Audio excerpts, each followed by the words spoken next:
D'accord.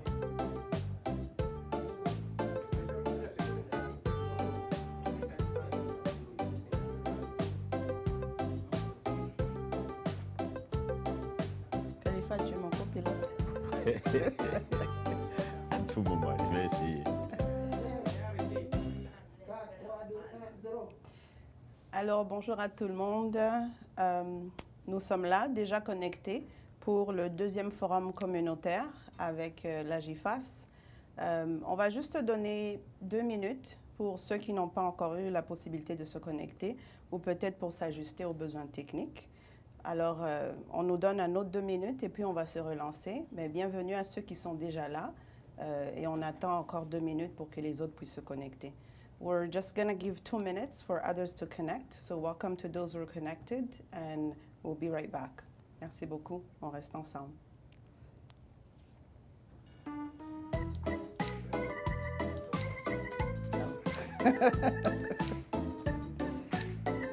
Lui, il va me distraire. Vous pouvez le mettre dans une autre salle.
Bonjour à tout le monde. Merci à ceux qui viennent de se joindre à nous. On était déjà connectés un peu plus tôt, mais là, on va commencer et puis on va lancer le programme d'aujourd'hui. Alors, nous sommes là pour le deuxième forum communautaire, intervention auprès des enfants et communauté francophone africaine. Où sommes-nous et où allons-nous? Alors, c'est ça notre programme pour aujourd'hui. Mais avant toute chose, je tiens à souligner que le forum communautaire se tient aujourd'hui dans la ville d'Edmonton, sur le territoire traditionnel visé par le traité numéro 6, une terre d'accueil pour les peuples du monde entier. Je souhaite donc rendre hommage aux divers peuples autochtones dont l'empreinte a marqué ce territoire au fil des siècles, tels que les Cris, les Saulteaux, les Pieds Noirs, les Métis et les Sioux de Nakota. I wish to acknowledge that we are today on the land which we gathered this event is Treaty 6 territory, a traditional ground home for many indigenous peoples, including Cree, Saulteaux, Blackfoot, Métis and Nakota Sioux. Alors, nous allons nous lancer. On est là aujourd'hui pour continuer la discussion, une discussion qui avait été lancée déjà il y a plus d'une année. Et quand on parle de discussion, ça veut dire que c'est quelque chose qui est continu. Donc, la discussion avait été lancée il y a une année, et là, le débat continue. Ça veut dire que les choses n'ont pas été résolues, mais il y a toujours une porte ouverte pour se communiquer. Aujourd'hui, je ne suis pas seule. Je vais donner l'opportunité à mon copilote de se présenter tout à l'heure. Mais pour ma part, pour ceux qui ne me connaissent pas, mon nom est Mati Molomba et je suis membre de la communauté francophone ici en Alberta. Je suis aussi membre de l'AJFAS bénévole et je suis toujours honorée quand l'AJFAS m'invite à pouvoir faciliter ce genre de conversation.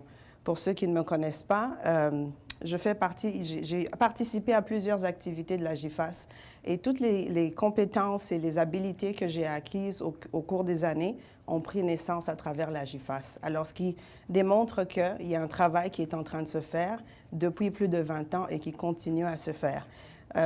Tellement que ça continue à se faire, tout à l'heure, avant de commencer, on regardait les vidéos de camp d'été et mon copilote me disait « Ah, c'est une bonne activité ». J'ai dit « Oui, même mes enfants en participent ». Donc, le travail de l'AJFAS continue à se faire. Alors, merci encore pour cette opportunité de pouvoir se rassembler. On a beaucoup de personnes qui nous ont rejoints aujourd'hui. Merci pour ceux qui sont en ligne. Merci de prendre le temps de pouvoir vous connecter avec nous.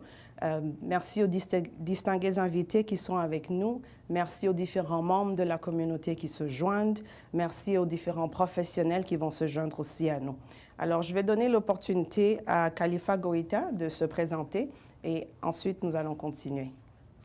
Merci beaucoup et merci à tout le monde qui se joint à nous aujourd'hui. Et effectivement, le thème est très, très important. Mon nom, c'est Khalifa Goïta. Je suis le doyen, en tout cas, on m'a nommé doyen de la communauté malienne d'Edmonton. Et c'est avec honneur que j'accepte le grand nom de Baobab de la communauté.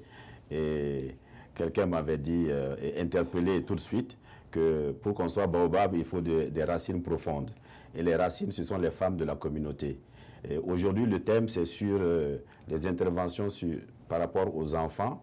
Donc, quand on parle des enfants, on parle de la femme au centre de la famille. Donc, c'est avec honneur que je vais animer avec ma collègue cette journée centrée sur nos enfants et les interventions par rapport aux familles. Merci beaucoup. Et membre de l'AJFAS, je dois dire que en 2015, lorsque j'ai déménagé ici à Edmonton d'Ottawa, j'étais l'ancien président de l'association de la diaspora africaine. Donc tout de suite, j'ai vu dans le programme de l'AJFAS mon terrain d'ancrage. Et jusqu'à présent, je n'ai pas été déçu. Et justement, Mati parlait du camp d'été. Et chaque année, je me fais le devoir et l'honneur de leur faire des contes d'Afrique. Alors, merci à tout le monde d'être là. Merci beaucoup, Khalifa. As you can see, we have a full agenda. I have the hard task to make sure that we stay on track, and I hope you can support me in this. Our conversation today is going to be happening in both official languages, as our presentations will be offered either in English or in French. So feel free to ask your question in the language of your choice. Alors, avec la de tâche que j'ai aujourd'hui de pouvoir nous faire avancer dans ce programme, je compte aussi sur vous à travers vos présentations, à travers vos interventions, de pouvoir nous aider à garder le temps. Là, je viens d'avoir un rappel qu'on demande votre permission pour pouvoir enregistrer cette rencontre à travers le Zoom. À moins que vous ayez une objection, vous pourriez nous laisser savoir et peut-être en envoyant un message privé au chat à la personne host. Sinon, la rencontre est enregistrée. Alors, nous allons continuer et avancer et nous allons passer à travers les discours d'ouverture premièrement.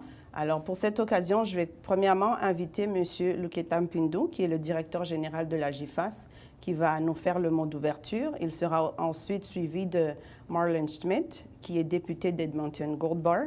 Et ensuite, il y aura Sheila Riesbod, présidente de l'Association canadienne-française de l'Alberta. Et nous aurons aussi un mot de bienvenue de Leroy Gentles, qui est gestionnaire intervention auprès des enfants dans la région d'Edmonton. Alors, je passe la parole à M. Luketa Mpindou. Merci beaucoup, Mati. Merci aussi à Papa Khalifa, les doyens de la communauté. Avant de commencer, j'aimerais bien reconnaître la présence de notre député Marlon Schmidt, de MLA de Edmonton Gold Bar. Soyez le bienvenu. Et aussi, je voudrais reconnaître la présence de Michael Gotti, le chef honoraire de la commission et des tribunaux Commission des droits de la personne de l'Alberta. Et je voudrais aussi reconnaître la présence de Sheila Riesbod, notre présidente de la CFA provinciale. Et aussi, nous avons des partenaires qui nous viennent de l'Halifax, en passant par Montréal, Québec, Ontario, et puis Manitoba, et puis aussi Saskatchewan, jusqu'à Colombie-Britannique, qui sont avec nous. Je voudrais bien saluer leur présence à ces forums, sans aussi oublier la présence de notre président de l'AJFAS, Roger Fouamba, qui est avec nous, et puis la présence de la doyenne d'Hilary Pritipol aussi, qui est avec nous aussi, et aussi la présence de la jeunesse ambassadrice de notre organisme, Alice Moussel. Et je tiens à reconnaître vraiment la présence de tous nos partenaires anglophones et francophones dans ces forums que nous allons, disons, organiser ensemble avec vous aujourd'hui. Et avant de continuer, je tiens à saluer la présence du comité organisateur de ce forum, parce que sans ce comité, on n'aurait pas eu vraiment ce forum ici. Je dois saluer la présence de Leroy Gentles, qui est le gestionnaire en intervention auprès des enfants de la région d'Edmonton, qui fait partie de ce comité. Il y a aussi John Coniba, qui est la directrice associée d'intervention auprès des enfants de la région d'Edmonton.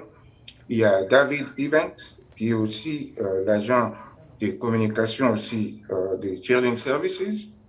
Et aussi Dr. Yvonne Chu, la directrice exécutive de Multicultural Health Broker Corp.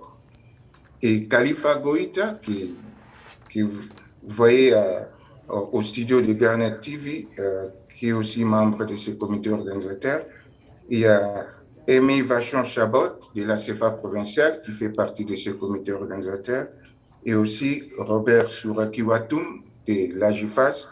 Et enfin, moi-même, Luketa Mpindou, voilà le comité qui a fait en sorte qu'on puisse avoir ces forums aujourd'hui. Et je dois remercier aussi les membres qui sont au niveau de la technique.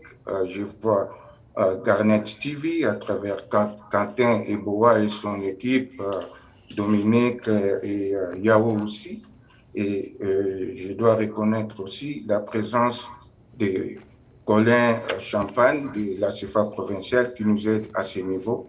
Merci Colin, et aussi de Robert Souraki. Alors, mes chers amis, bienvenue à ce forum. Nous sommes fiers de vous accueillir à ce deuxième forum communautaire.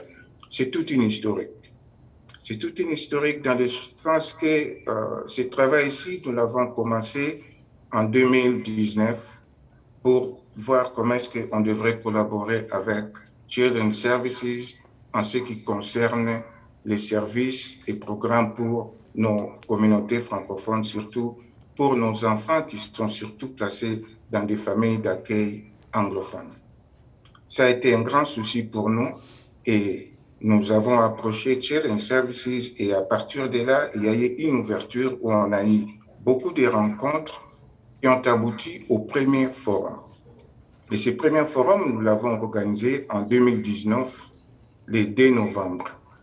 Alors, c'est à partir de ce forum-là qu'on a eu à voir comment est-ce qu'on peut tisser des liens de collaboration entre Children's Services et aussi, surtout, avec Multicultural F Broker, qui travaille avec Children's Services depuis des années dans ces dossiers, depuis 2008, que Multicultural F Broker collabore avec Children's Services. Alors, la question a été posée parce qu'il y a quand même beaucoup des enfants francophones qui passent à travers Children's Services et aussi à travers Multicultural Health Broker. Alors, l'AJFAS, en tant qu'organisme francophone qui a été créé surtout dans le sens de travailler avec ces familles francophones immigrantes, on devrait voir comment est-ce qu'on devrait travailler ensemble. Après les forums, il devrait y avoir un suivi. Mais une année après, c'est comme si les choses ne semblaient pas aller. Il fallait que j'aille voir mon député Marlene Schmidt pour l'interpeller dans ce dossier parce qu'il a été présent au premier forum.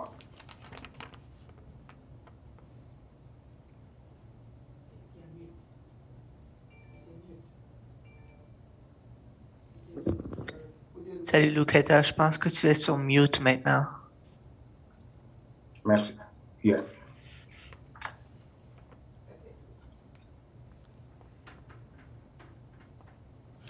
Est-ce que vous êtes encore là, oui, monsieur alors, c'est à partir de là que nous avons collaboré.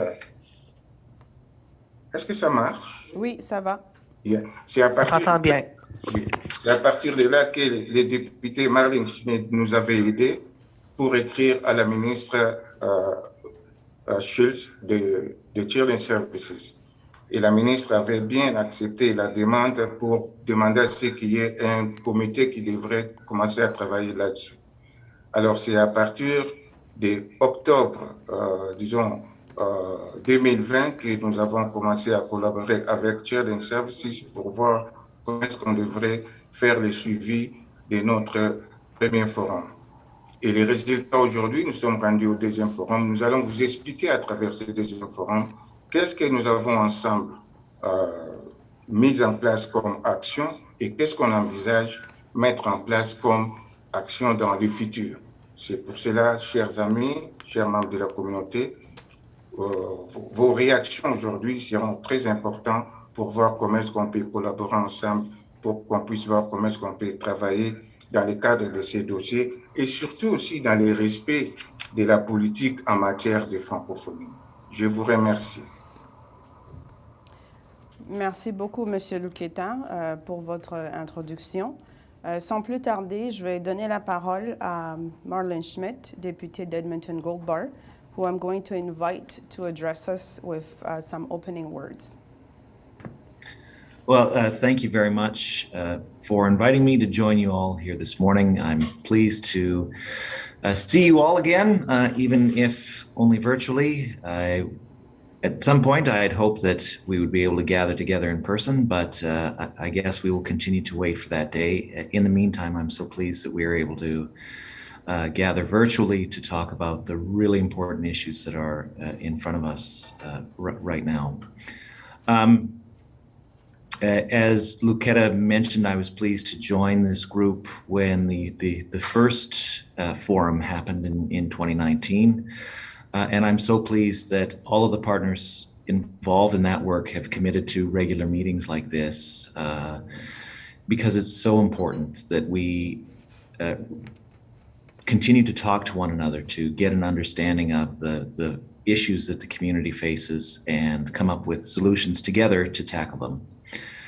I'm very pleased that Edmonton continues to be a welcoming and attractive place for people from all over the world. But we also have to recognize that when people move here, it becomes very difficult to establish themselves and raise a family in an entirely new setting. And so when we come up with cultural barriers, language barriers, encounter systemic racism, it becomes incredibly challenging to raise a happy and healthy family.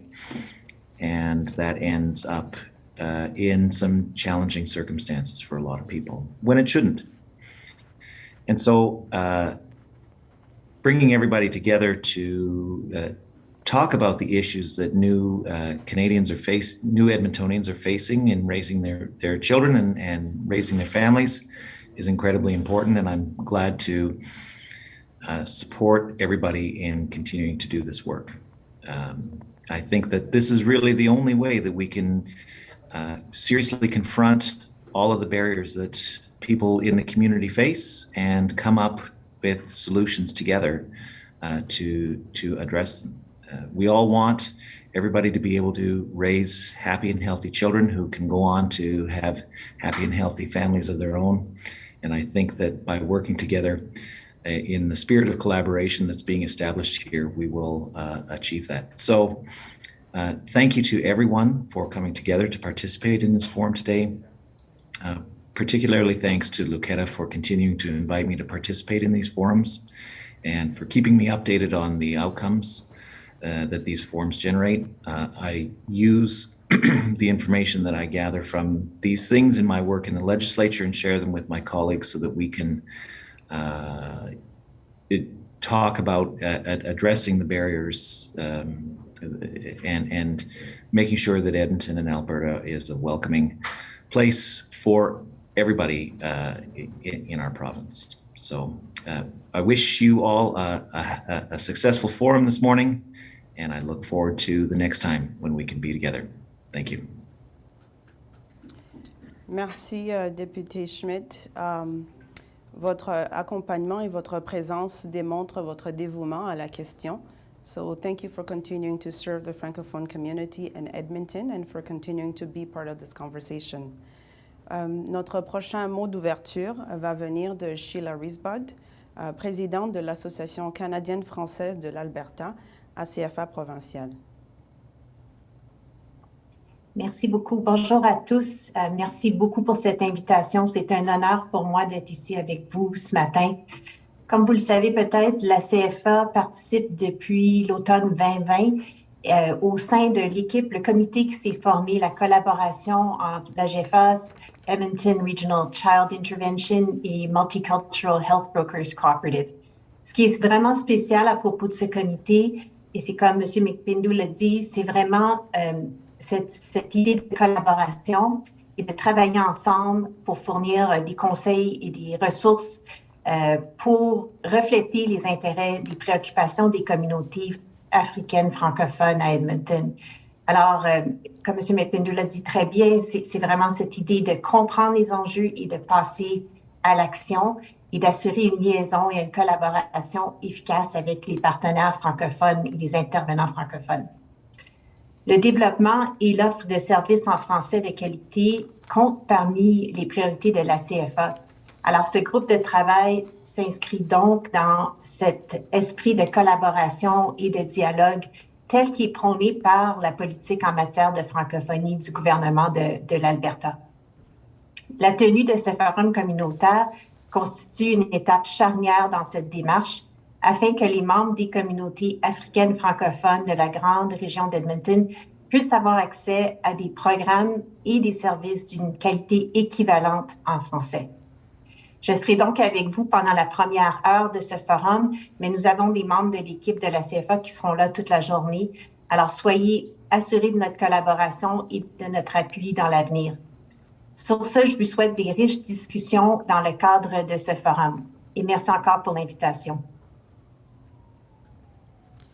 Merci à vous, Madame Risbod, d'avoir répondu à l'invitation et pour votre présence aujourd'hui. Our next opening word is going to come from Leroy Gentles, qui est gestionnaire, Erminiskin Southwest Neighborhood Center, intervention auprès des enfants de la région d'Edmonton. So, over to you, Leroy. Merci beaucoup. Bonjour tout le monde, bon matin. That's my attempt at my best French, elementary French, so excuse me there. And welcome to the second community forum on child intervention in the African Francophone community in Edmonton. Edmonton Region Child Intervention is happy to be part of today's event.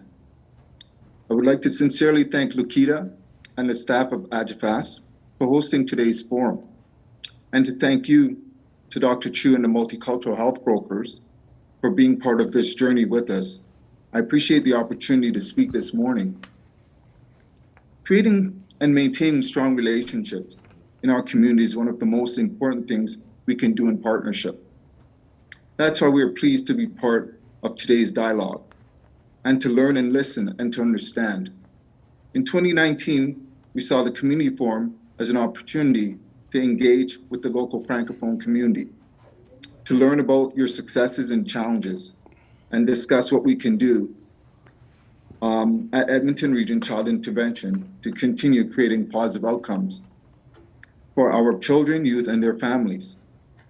Today, almost 2 years later, it's wonderful to be able to all come back together in the same spirit of cooperation and collaboration. The work we do at Children's Services of providing supports to families to help them succeed is immensely rewarding. It is also constantly in a state of change. We are fortunate to live in a diverse province that is home to so many people of different backgrounds, languages, cultures, religion, and systems of belief. It is this diversity that keeps our staff on a path of continuous learning evolution within our practice. It is one of our guiding principles that we treat each family we encounter with respect, respecting their values and respecting their culture. A bit later this morning, you will hear from our team at Child Intervention alongside our partners who will be speaking about our legislation, the reasons we may get involved, as well as how we have and can work together going forward. It is our hope that after hearing from all of today's presenters, that we can discover the ways to enhance our collaboration and all work together to give our children, youth, and families the supports they need to succeed. Again, thank you for inviting me to speak this morning, and I look forward to the rest of today's program. Merci. Merci beaucoup, Leroy. Thank you for the effort. On a compris when you said bon matin. J'aimerais juste rappeler que la question d'aujourd'hui est une question qui est assez sensible. Alors, c'est une question qui peut peut-être toucher directement peut-être certaines personnes qui sont connectées aujourd'hui ou des personnes que vous connaissez. Alors, pour cela, j'aimerais nous inviter à centrer la conversation de façon constructive. On n'aura pas beaucoup de temps aujourd'hui, alors on va essayer de garder la conversation de façon à avancer, de façon à pouvoir apprendre et évoluer ensemble. Il n'y aura pas place à pouvoir discuter des dossiers individuels ou personnels ou des interventions individuelles non plus. So just to recognize that today's question is a very sensitive one, which might be directly affecting anybody that's connected online or somebody that you know directly. So we are going to keep the conversation constructive, keep the conversation moving as we're working towards finding solutions. Therefore, there won't be any space for conversation on individual cases. Please refrain from using names of people or pointing to direct details of any situations. Alors, c'était juste une question importante à soulever, tout en reconnaissant la sensibilité de la question. Alors aujourd'hui, nous allons toucher sur 4 thèmes. Selon le programme que nous avons, je crois que vous avez aussi l'agenda, sinon on pourrait le partager sur l'écran. Nous allons commencer par le thème 1, qui est « Qu'avons-nous fait comme activité ou action pour construire un modèle de collaboration entre l'AJFAS, Children's Services et Multicultural Health Brokers ». Ça sera le thème 1. So theme 1 will be on what has been done to build a collaboration model between AJFAS, Children's Services, and MCHB. Le thème 2, nous allons toucher sur mieux comprendre, comment dans l'avenir les services de l'enfance et ses partenaires peuvent travailler avec les communautés francophones africaines sur les programmes et services d'intervention auprès des enfants. So theme 2, we're going to touch on how to better understand how the partners can work on the question that are involving children's services and francophone African communities, programs and services. Et pour le thème ensuite de ça, nous aurons une période de questions après les 2 premiers thèmes. Ensuite, nous aurons un temps de pause café ou pause santé. Le 3e thème sera « Apprenons davantage sur l'équipe d'intervention pour enfants à risque ». Et nous allons entendre de Card qui va nous partager sur cela, un partenariat entre le service de police d'Edmonton et les services à l'enfance. Alors, nous aurons 2 personnes qui vont intervenir sur le thème 3. Theme 3 would be on learning more on the CART program, so children at risk. Et le dernier thème sur lequel nous allons aborder aujourd'hui sera une présentation des communautés africaines francophones. Et on parle de référence, et cela sera une présentation de Multicultural Health Brokers avec Dr. Yvonne Chu. So the last theme, theme 4, will be a presentation from Dr. Yvonne Chu with Multicultural Health Brokers Co-op. Alors, comme vous voyez, notre programme est assez chargé. J'ai la responsabilité, ainsi que mon copilote Khalifa, de pouvoir nous garder à temps. Alors, je compte aussi sur vous, les intervenants, les participants, le temps de questions, le temps de pause pour pouvoir nous garder à temps afin que nous puissions avancer dans la conversation et apprendre le mieux possible. So on that note, I'm going to invite our first person who's going to speak on theme 1. Alors, notre premier intervenant sur le thème 1, qui sera M. Luketa Mpindo, directeur général de l'AJFAS. Et nous vous accordons une quinzaine de minutes, M. Mpindo. Alors, à vous la parole. Merci, merci Mathie. Je vais essayer de vous partager mon écran. Tout le monde voit mon écran? Oui. Oui. Merci beaucoup. Alors, aujourd'hui, je vais vous partager, disons, la présentation sur notre deuxième forum pour parler où en sommes-nous et où allons-nous. Alors, c'est ça la grande question aujourd'hui. Où en sommes-nous? Comme vous voyez, nous devons tous parler d'une seule voix. Une seule voix parce que nous croyons que notre approche d'impliquer les enfants, les jeunes et leurs familles d'ascendance africaine dans la prise de décision qui les concerne créera des changements positifs dans les systèmes de la protection de l'enfance dans notre province de l'Alberta, ce qui nous évitera de travailler en ordre dispersé. Comme dit-on, l'union fait la force. C'est pour cela aujourd'hui, nous sommes ici avec tous les partenaires de la communauté, nos enfants, notre jeunesse, pour qu'on puisse voir ensemble comment est-ce que nous allons traiter cette question. L'objectif de ce deuxième forum, comme vous voyez, ça fait le suivi de notre tout premier forum qu'on avait tenu le 23 novembre 2019, qui avait pour terme pour le bien-être de nos enfants, de nos jeunes et de nos familles. Comme vous le savez, nombreux sont les problèmes auxquels nos enfants, nos jeunes et nos familles font face, notamment à ce qui concerne la prise en charge des enfants en difficulté ou en conflit avec la loi. Lors du premier forum, nous avons posé les différents problèmes et discuté sur quelques pistes de solutions. Mais il fallait parfaire le travail, ce qui implique ces discussions, des constats, des réflexions qui nous ont conduits à ce deuxième forum. Où en sommes-nous et où allons-nous? Où allons-nous? L'objectif de ce forum est de faire le suivi et enfin de baliser l'avenir. les chemins parcourus et les regards tournés vers l'avenir.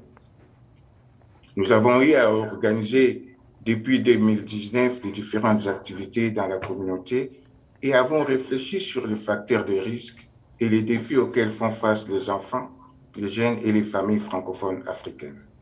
Aujourd'hui, après nos échanges, nous aurons à répondre aux questions suivantes. Quelles sont les causes de la hausse des signalements auprès des enfants et jeunes d'ascendance africaine en général et particulièrement francophones dans le système de services à l'enfance de l'Alberta? Les placements des enfants et jeunes francophones dans des familles d'accueil de différentes cultures, langues et religions, est une bonne approche pour la réunification familiale? Quand on parle de la famille, réunification familiale, on fait référence à la famille biologique ou à la famille élargie. Et quelles seront aujourd'hui les grandes recommandations que vous ferez à Alberta Children's Services dans le cadre de sa collaboration avec l'Alliance Jeunesse Famille de l'Alberta Society? Où en sommes-nous? Depuis que nous avons commencé notre collaboration, nous avons mis en place une équipe de collaboration francophone que nous appelons en français French Collaborative Team. Et aussi, nous avons collaboré avec Children's Services. Quelqu'un peut fermer son micro, s'il vous plaît? Nous avons collaboré avec Children's Services, secrétariat francophone, dans les processus de la mise en œuvre de la politique en matière de francophonie. Et nous avons aussi établi des collaborations et des partenariats avec Catholic Social Services, Sagesse de Calgary, Rich Edmonton, AJFAS, Conseil scolaire Centre-Nord, Multicultural F. Broker, Alliance et ACFA provincial. Et les enfants et les jeunes africains francophones sont surreprésentés dans les services de l'enfance de l'Alberta. Vous aurez à écouter Yvonne Chu de Multicultural F. Broker qui va vous dresser les statistiques là-dessus. Et jusque-là aussi, nous avons brisé les perceptions négatives de la part et d'autres. Ça, c'est ce que nous devons faire dans le cadre du travail que nous faisons avec la collaboration des Children's Services, des parents immigrants. Ce sont les perceptions que nous avons jusque-là. Parce que pour Children's Services, les parents immigrants ne comprennent pas le fonctionnement du système. Et pour les parents immigrants, Children's Services joue le rôle de l'avocat des enfants. Alors ça, ce sont des perceptions que nous devons faire un effort pour briser. Dans ces contextes aussi, nous avons constaté qu'il y a des incompréhensions culturelles et les barrières linguistiques. C'est ça ce qui est encore un problème que nous vivons aujourd'hui. Il y a aussi la question des services inadéquats, ça crée la méfiance et aussi méconnaissance du système des services de l'enfance. Alors, à partir de tout cela, où est-ce que nous allons? Alors, pour nous, nous croyons que nous devons mettre en pratique les dispositions énoncées dans les termes de référence. Comme j'ai mentionné à mon allocution, notre organisme, l'Alliance Jeunesse Famille et Children's Services, et aussi Multicultural F. Broker, nous sommes arrivés à élaborer un terme de référence qui va nous aider à voir comment est-ce que nous allons aider, disons, nos communautés. Et aussi, nous allons nous engager et encourager surtout l'implication des communautés et des parents d'ascendance africaine. Et nous voulons aussi conduire des recherches sur les causes de la hausse des signalements des enfants et jeunes d'ascendance africaine. Et nous devons trouver des pistes d'intervention pour pouvoir prévenir les signalements des enfants et jeunes. Et la plus grande question, c'est de se prendre en charge. Se prendre en charge, ça veut dire qu'au niveau, on aimerait bien avoir les services et programmes qui répondent à nos besoins dans la francophonie. Et la question aussi d'assurer le respect des droits des enfants est très importante parce que nous avons présentement un problème de la façon dont les parents africains utilisent la discipline. Alors, il faut voir comment est-ce que nous allons collaborer avec les parents aussi sur cette question de respect des droits des enfants. Et comme nous avons mentionné dans notre terme de référence, nous devons rendre compte à la communauté des résultats de nos actions à chaque 2 ans. Ça va être durant le mois d'octobre de chaque année, où nous allons aussi avoir l'opportunité de réviser les termes de référence à chaque 2 ans si c'est nécessaire.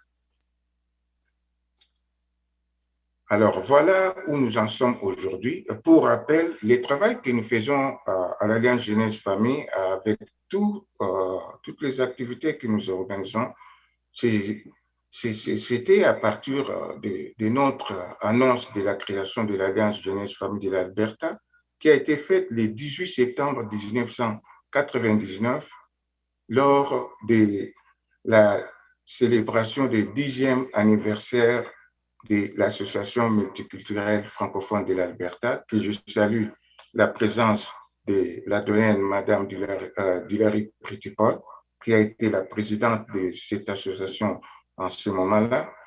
Et aussi, nous avons procédé à l'incorporation de l'Alliance Jeunesse Famille le 22 décembre 1999.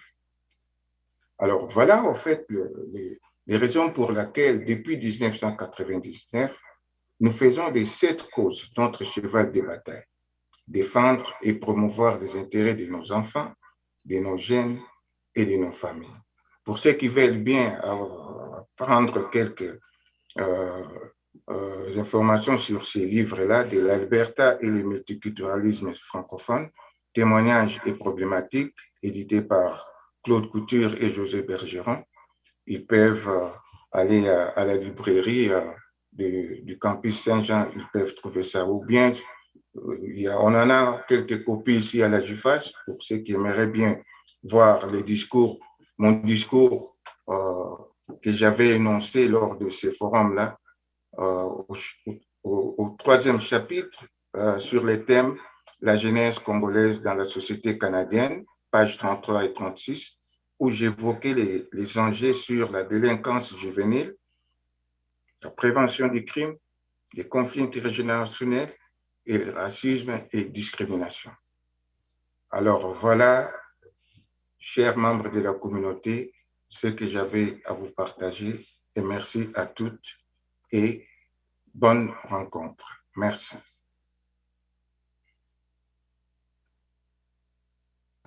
Pour votre intervention. Ce que moi, je retiens, je vais juste faire un résumé rapidement pour nos collaborateurs et partenaires anglophones.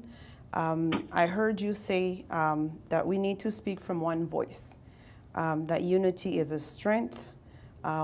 Your summary from the previous forum on the meetings were basically the first meeting was an introduction where we presented the concerns of the Francophone African community.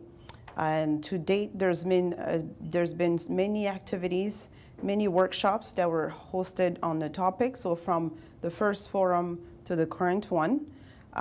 Also, some of the topics that were touched on were reasons for interventions with Francophone African communities and the interactions with children's services, some of the recommendations that were put forward after the first forum, and also since the start of this collaboration, you're still involved with multicultural health brokers, with children's services, et aussi avec le secrétariat francophone. I also heard from you that we need to work to break barriers in terms of communications between children's services and the families when involved. I also heard that you worked on the development of terms of reference for the collaboration between you and Multicultural Health Brokers Co-op. And these are to be reviewed every 2 years as needed. And also, there's still some work to be done in terms of parents respecting children's rights. if it comes in terms of touching on discipline and ways of disciplining and so on. So those are the things that I heard. We're going to have a question and answer period after our second presentation where we'll be able to ask questions. Alors, merci Monsieur Luqueta-Pindo pour votre intervention. Nous avons compris qu'il y a un travail qui continue d'être fait, ce qui m'emmène à appuyer encore le fait que c'est une conversation. Ça veut dire que les échanges continuent, la collaboration continue et les interventions aussi entre les différents partenaires continuent. Alors, pour notre deuxième thème, nous aurons une présentation, comme je l'avais mentionné, and I'm going to invite, there are 3 people who are going to speak on theme 2. Leroy Gentiles, qui est gestionnaire avec Children's Services. There's also Joan Conibert, who's Associate Director avec Children's Services, et aussi Chris Larson, qui est Directeur Général, Mount Plains Family Service Society d'Edmonton. So we're going to hear from these 3 people in that order, starting by Leroy, followed by Joan, and then Chris. And then after that few minutes, we're going to have a question and answer period touching on the first 2 themes. Alors, suivant leur présentation, nous aurons un moment de questions et réponses suivi après leur présentation, pardon. So I'm going to invite Leroy to go first. Est-ce que vous êtes prêt, Leroy? Merci. Merci. Can you hear me? Oui, I can hear you. Oui. Just want to double check. Can folks see my screen? Just want to hear a yes if you can. Not yet. Okay. This is only you. Only me. Well, that's not a good thing.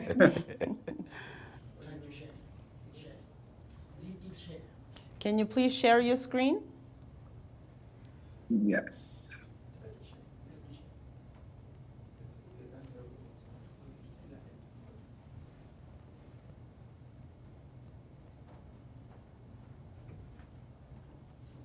Are you able to see that screen now? Yes. Yes, we see something Okay. coming up. Perfect. Thank you very much. My apologies. So I want to introduce myself briefly. My name is Leroy Gentles. As I previously said, I am a manager in the Edmonton region in the child intervention sector.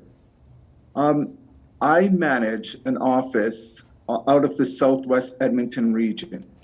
And so my area geographically is majority of Southwest Edmonton, encompassing child and family services, child intervention.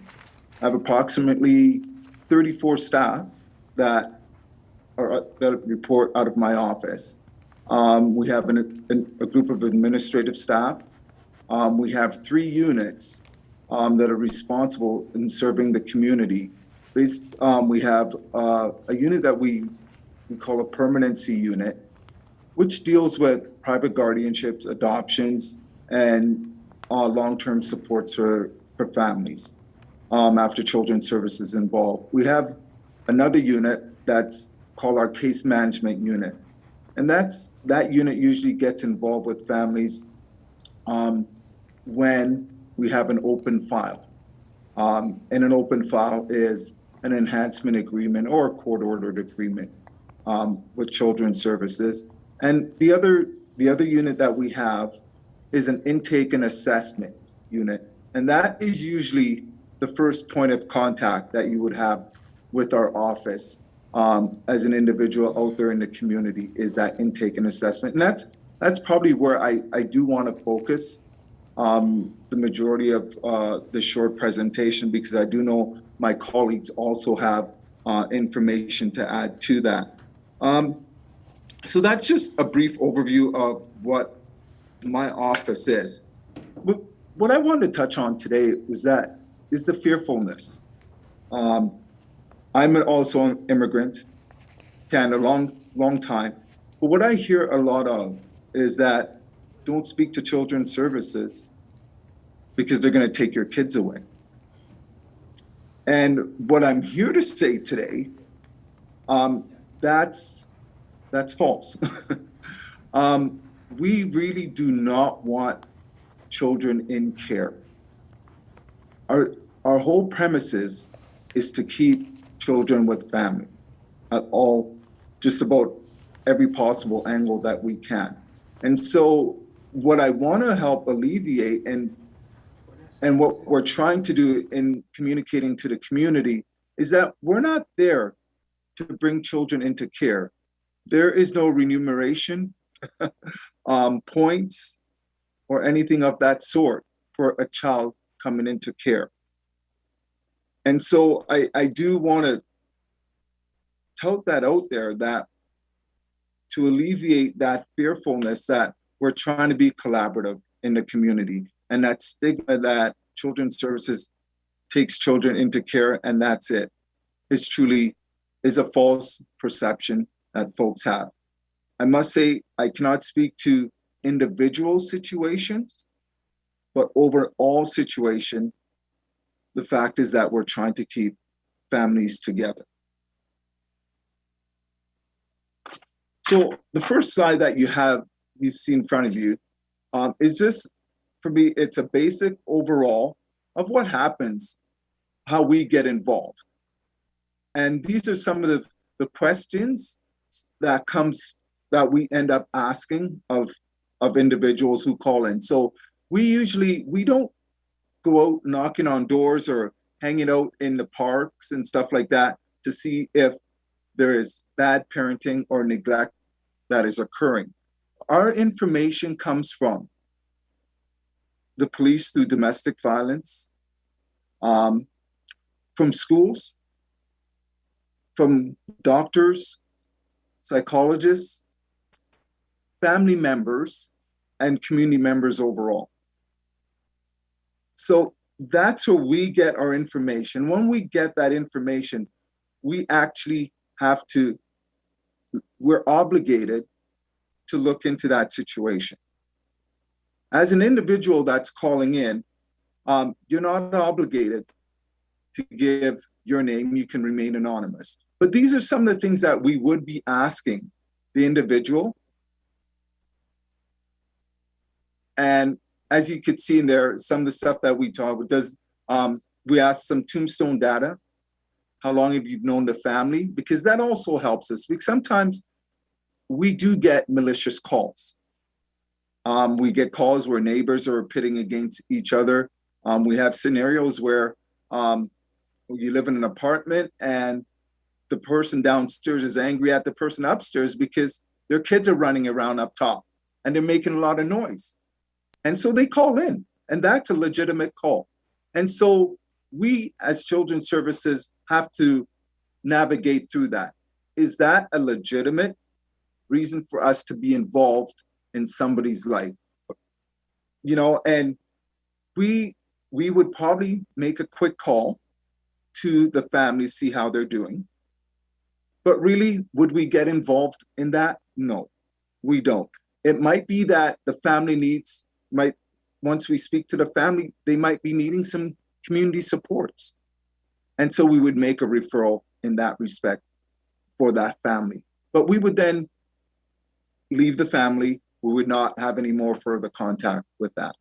As you'll see, we ask about the child, the name, age, date of birth. Age is very important in Children's Services because the age will determine how quickly we respond and in what manner. Sometimes we get calls that there's a child and this is a typical call, there's a child outside walking around with just diapers on, no shoes, and there's no adults around or anyone else.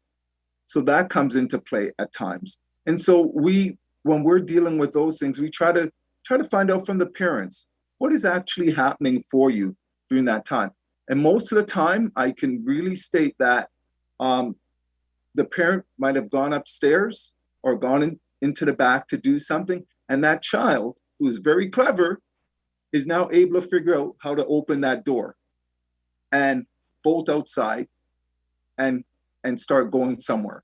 So we speak to the parents about, can you look at a law, moving the law? Could you speak to your landlord? Do you want us to help you speak to the landlord? Those are some of the things. How can we support you so this doesn't happen again, right? And so those are the simple things that we do on a daily basis when we do get a lot of these calls. And again, one of the pieces here that you'll see about the child is the ethnicity of the child. Because within that area, we also know that our partners are involved in a lot of the different ethnic groups, cultural groups within there, and they can also help support us through that. So sometimes we have contacts already in place. It could be that the individual family that we're dealing with, we've dealt with them before. So instead of Children's Services opening up a file, we could refer them back to those individuals that they were working with before in the community. And then we look about the parents, and again, we talk about who they are, what are their situation, and we also look back in our data bank to see if we've had previous involvement with them, and we really see, are there any language barriers are there any cultural barriers? Are they new immigrants? And so all that comes into play in determining our assessment and where we move to on that.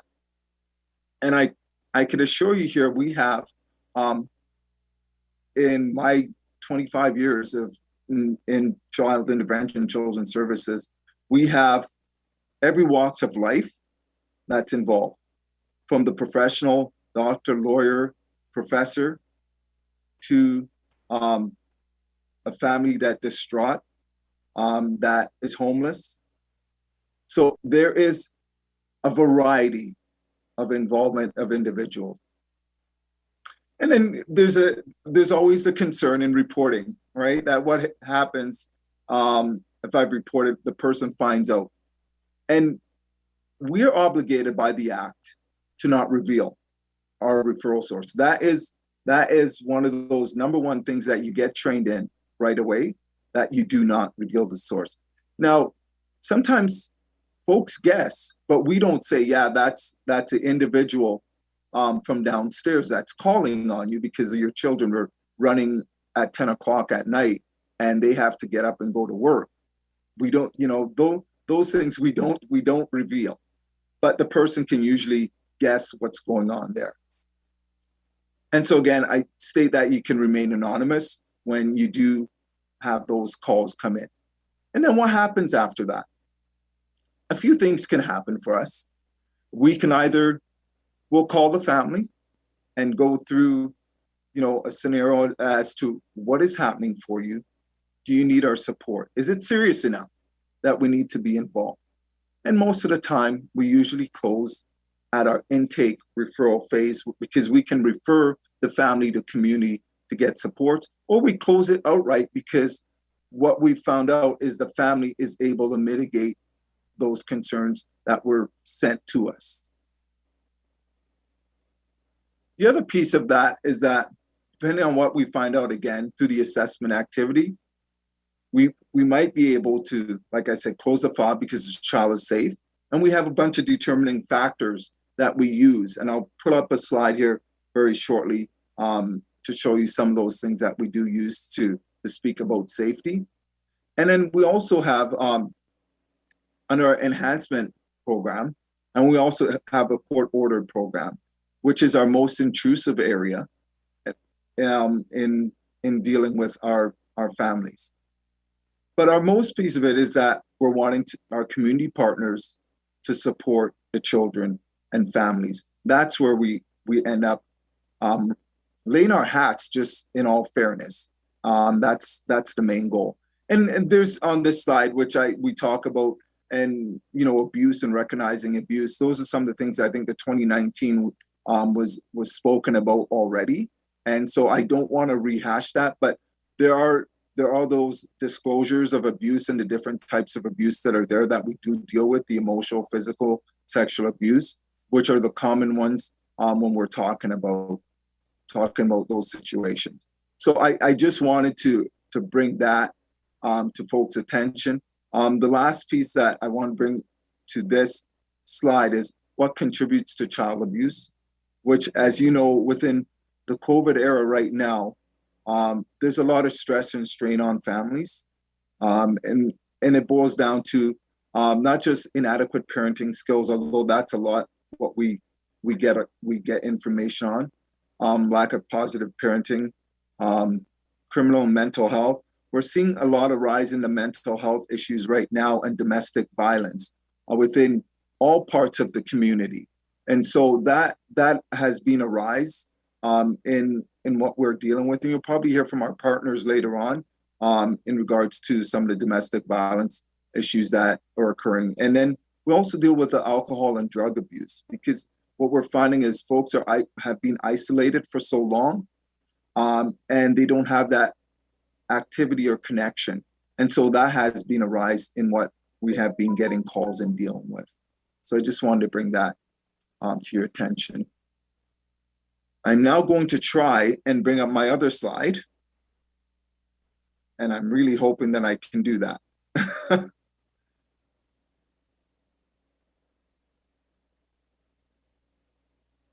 This is where, David, you would have really helped me out here, being sitting in my office with me.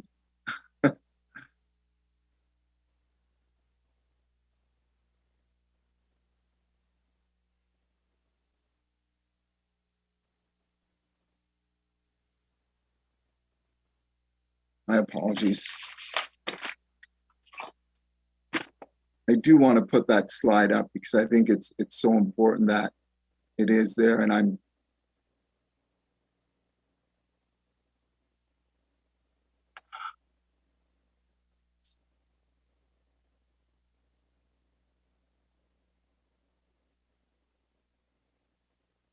not sure why this one's not showing up.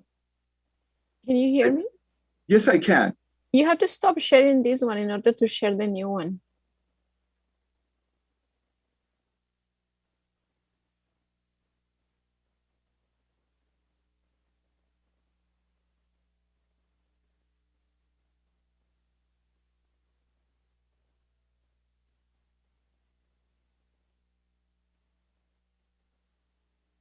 Are you able to see that screen now?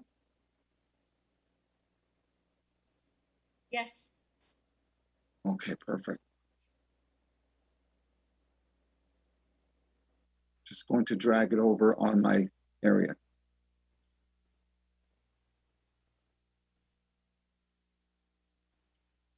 I don't want to add the notes here. So just basically, I want to run through what we're doing. We can't see it. Well, we see your screen, your computer screen. We can't see the slide. You did have it a few seconds ago.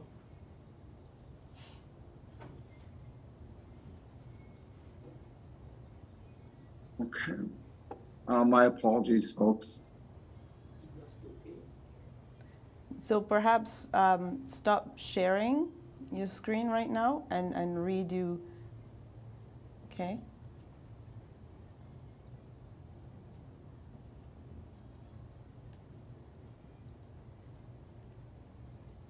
And reshare again. Okay.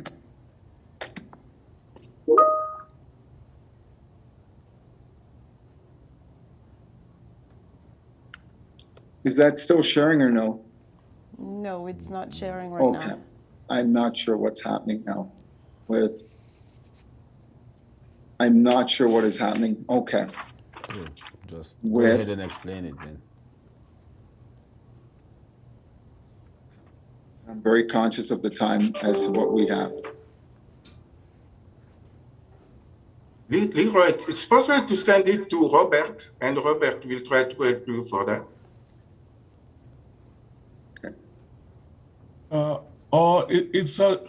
Is the file open on your Windows right now? Are you able to see yourself? Yes, I am. Yeah, so could you, when you try to share, you will have some option to choose the windows that you want to share. And then you click on the windows that show your file. So could you try again to share? Okay, I was. Then you have some option.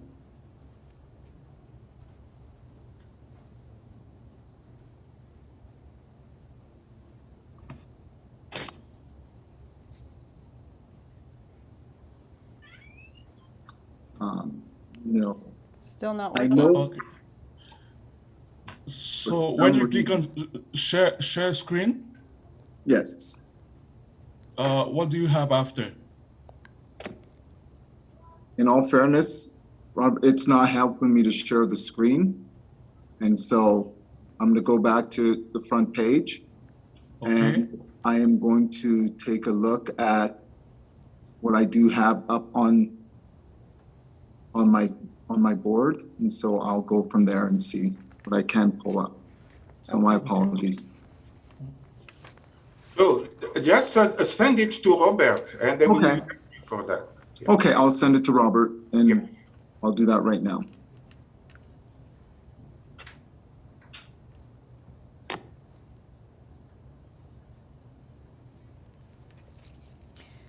While you do that, if you allow me, I'm just going to summarize what I heard from the first part of your presentation, if that's all right. Yes, please. Alors, juste pour faire un sommaire de la présentation de Leroy, jusque-là, j'ai compris qu'il parlait de la première étape, quand ils reçoivent un signalement, le processus à travers lequel ils passent afin de pouvoir entrer en contact avec la famille. Et un des facteurs que Leroy voulait vraiment toucher dessus, il a parlé de la peur. Il a dit qu'il voulait vraiment adresser le facteur peur, où souvent les familles ont peur. Ils se disent, si on parle avec Children's Services, alors c'est sûr, c'est garanti que nos enfants vont être pris. Alors, il voulait vraiment souligner cela pour dire que ce n'est pas le cas.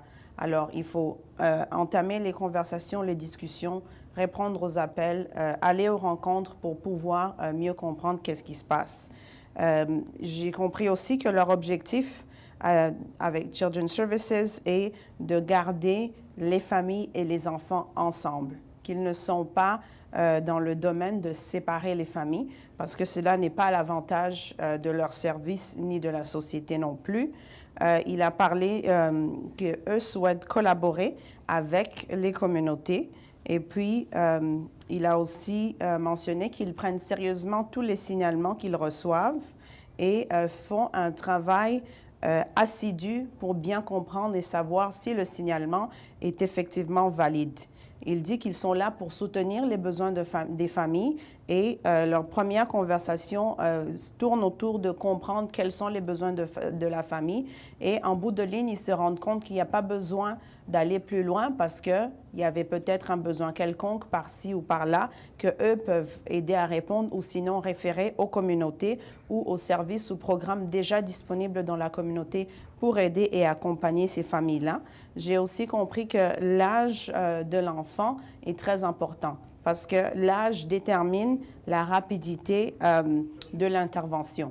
Alors, si plus l'enfant est jeune, plus rapide l'intervention va avoir lieu, mais aussi les circonstances qui entourent l'intervention. Si c'est un enfant qu'on a trouvé dehors dans la rue, la réponse est plus rapide. Si c'est un enfant qui est encore dans la famille, là, alors l'intervention est aussi adaptée dans ce sens-là. Et j'ai aussi compris qu'il a parlé de voir les défis des familles, qu'il y a toutes sortes de familles aussi qui sont signalées de différents niveaux de la société et que ce n'est pas nécessairement une certaine catégorie de familles qui sont signalées ou qui se retrouvent en intervention avec eux et qu'ils ne révèlent... Excusez-moi, est-ce que c'est possible de demander, il pourra arrêter de partager l'écran?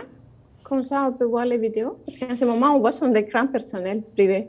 Are you able to share the screen, Leroy? We're hearing that we see your email screen, your computer screen. Well, that's not good.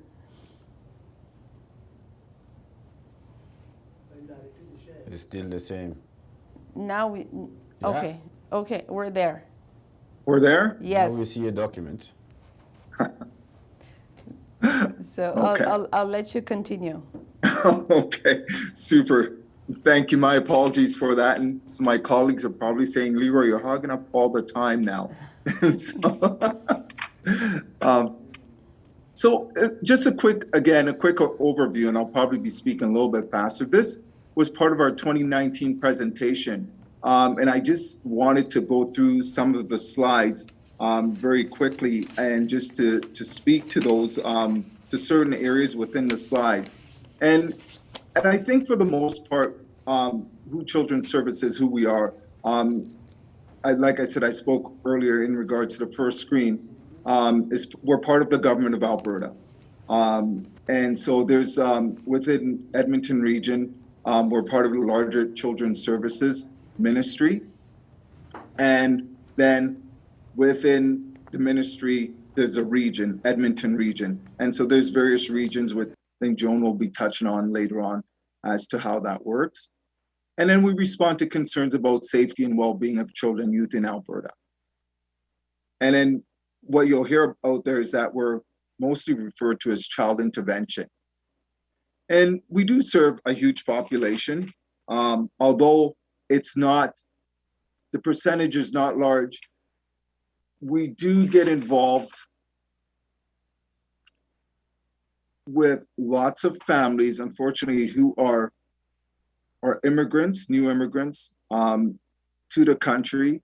And I when I look at this, I do believe some of it is the misunderstanding on communication, lack of communication on both our ends, Children's Services,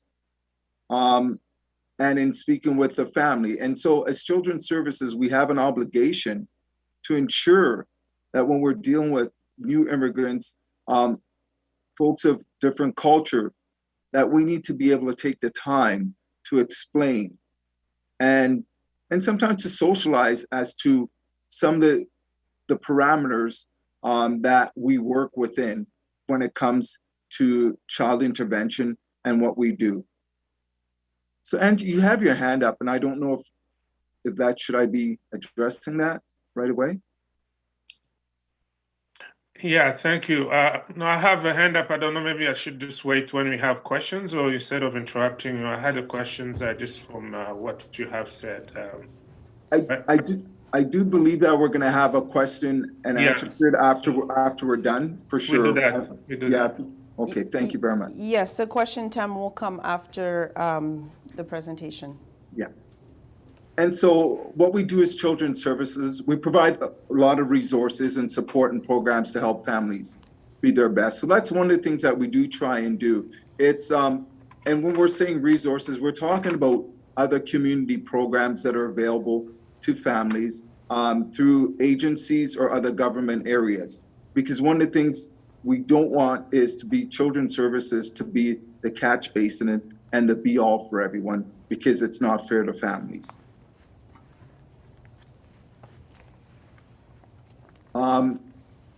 Some of the areas that we do work with is FSCD, Families for Children with Disabilities.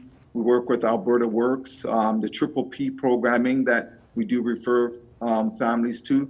Multicultural health brokers, you'll hear of them later on here today. That's some of those things. We refer families to sliding fee for scale psychological services. We look for free parenting and teen program. So those are a lot of things that we do within the Children's Services area. When you do get involved, there's that we do open a file. There's two areas: a family enhancement, which is a voluntary option for families at risk, and we call that our soft services. And then we have our child protection services, which are our court-ordered services, which are more intrusive family intervention pieces that basically we're saying that the family is unwilling or unable to work cooperatively with us, or we cannot come to a solution to provide safety for that child. So that's where that comes into play.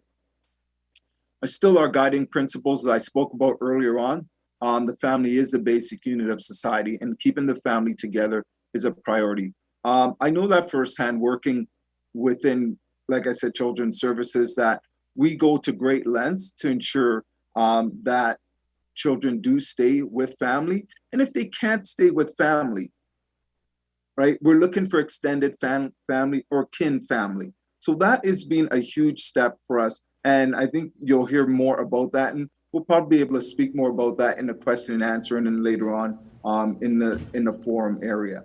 And so that's what part of what we do within that area.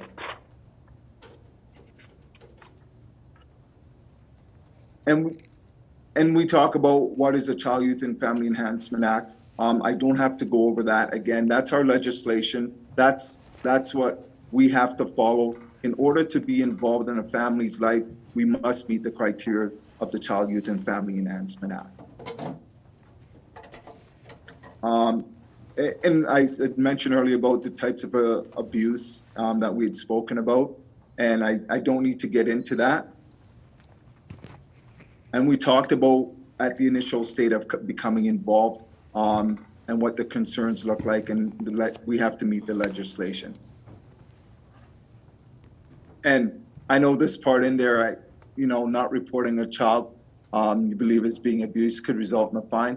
I haven't known of anyone who's received a fine or anything like that, but we do know that we get a lot of referrals coming in about child neglect and abuse. And so just want to do that. Quickly, 4 phases of intake, assessment, intervention, closure.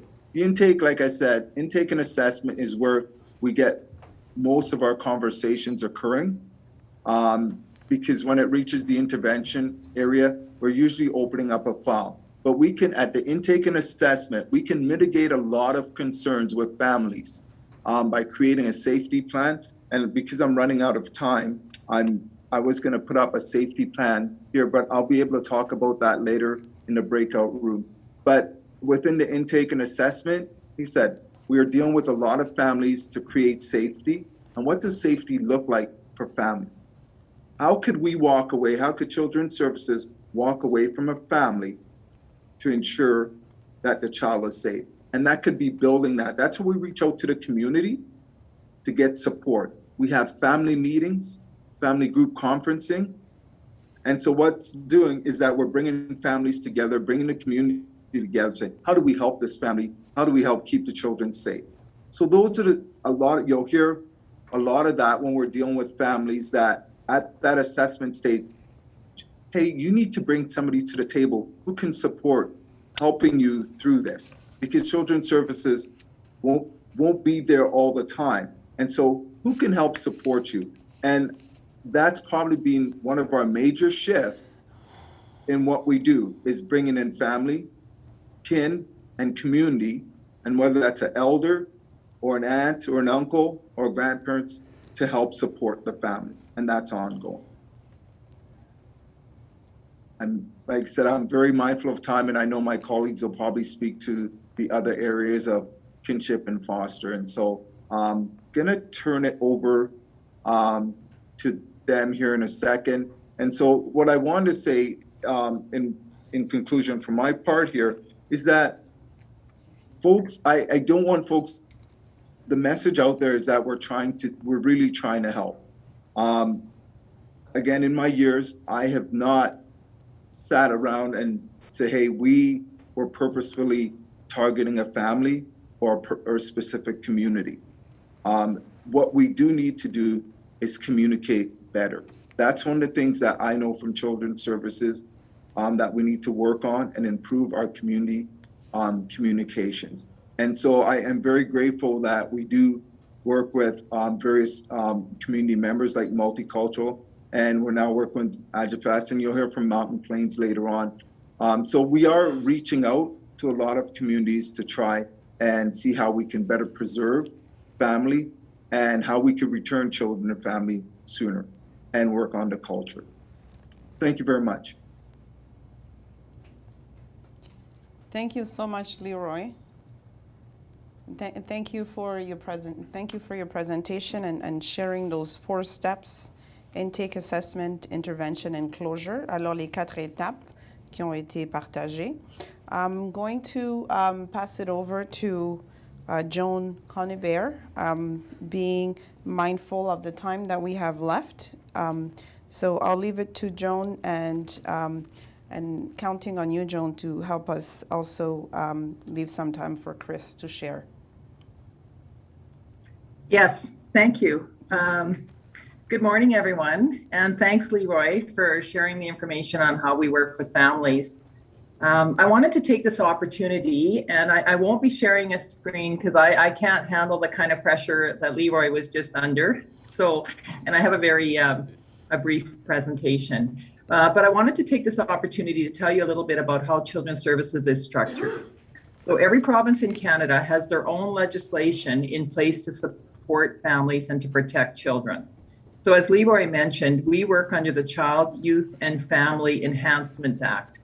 Most of us call it CYFIA. You might hear that, but that's actually referring to the legislation which gives us the authority to work with families. For some of you that were at the forum 2 years ago, David Evans went over this act in quite a bit of detail, and Leroy's also referred to it. So Alberta has 5 regions. So they have the North, Edmonton, Central, Calgary, and the South. So every region has a regional director. We're very lucky in Edmonton. Ours is Kathy Campbell. Kathy has always made multicultural services a priority, and she was the lead in this area prior to Leroy taking on that role. She's a big support to us and encourages us always to participate in partnerships and to continue learning about the communities that we serve. Edmonton is a very large region. It includes all the surrounding areas. So Sherwood Park, Leduc, Stony Plain, St. Albert, as well as 4 First Nations, Alexis Nation, Paul First Nation, Alexander, and Enoch. So under Kathy, there are 9 associate directors that report to her. So one of those positions is mine, and I'm currently responsible to oversee the management of an intervention site, so similar to Leroy's, but I'm responsible for the West Central site. As well, I'm responsible for the foster care and the kinship programs. So every site has a manager, and I think there's about 10 sites. So you can imagine Leroy is a very busy man, having the responsibility of a full site, but also makes the time and the space to take the lead in the multicultural work that's happening. And so we certainly appreciate that. Our number 1 priority is always to keep children with their parents and to keep families together and connected, because we believe that that's what's best for children. Should a child have to temporarily leave their home, we hope kin will be found, someone who knows the child and is able to take that child in temporary care until they can be reunited with their parents. It can be another family member, a friend, a teacher, a community member, a neighbor, anyone that knows the child and has a relationship with the child. So we support these programs under the kinship program. Kin can provide the consistency in language, culture, and religion that we hope for. If no kin is found, foster care is typically the second option. Just to give you an idea of size and scope, Edmonton has approximately 700 kinship homes and roughly the same amount of licensed foster homes. So probably looking at, upwards to 1,500 homes that we're trying to support and manage at any given time. This conference is timely as October is Caregiver Appreciation Month, and we do appreciate the tremendous work that our caregivers do and are always looking for families to care for children in need. When necessary, we always try to match children to the family that can best support them and reduce the trauma of moving. The best case scenario is to have many options. The more options we have, the better matching we can do. There appears to be very few children from your communities who come into care in Alberta, which is a tribute to the strength of your community. However, it at times can be challenging to find culturally and language compatible homes should a francophone child need foster care. Therefore, we encourage everyone here today to consider becoming a caregiver to children in need to come forward as individuals and as community to assist. Working with Lukita and AJFAS has helped us become more educated on the needs and concerns of your community and what we need to consider when we provide services. By continuing to collaborate together and learn from each other, we can work towards the goal of ensuring that all children in need can have culturally and linguistic appropriate homes. One of the foster homes in the region, about half are supported by government staff under a ministry regional program, and the other are supported through a number of different agencies. We're very lucky to have Chris Larson here from Mountain Plains, as Mountain Plains has really taken the initiative to learn about communities and to provide services that encourage and engage those communities to be responsive to the children that might need their help. So thanks, Chris, for attending today, and I'm going to turn it over to you to talk about your program. Okay, awesome. I actually am going to try and attempt to share screen here. So give me a sec. It's disabled. The host is disabled. Est-ce que la technique, on peut... Here we are. There we go. Awesome. Everybody can see that? Yes. Oui. Great. So thank you very much for the opportunity to join the forum today. It's exciting to participate with interested and motivated community members.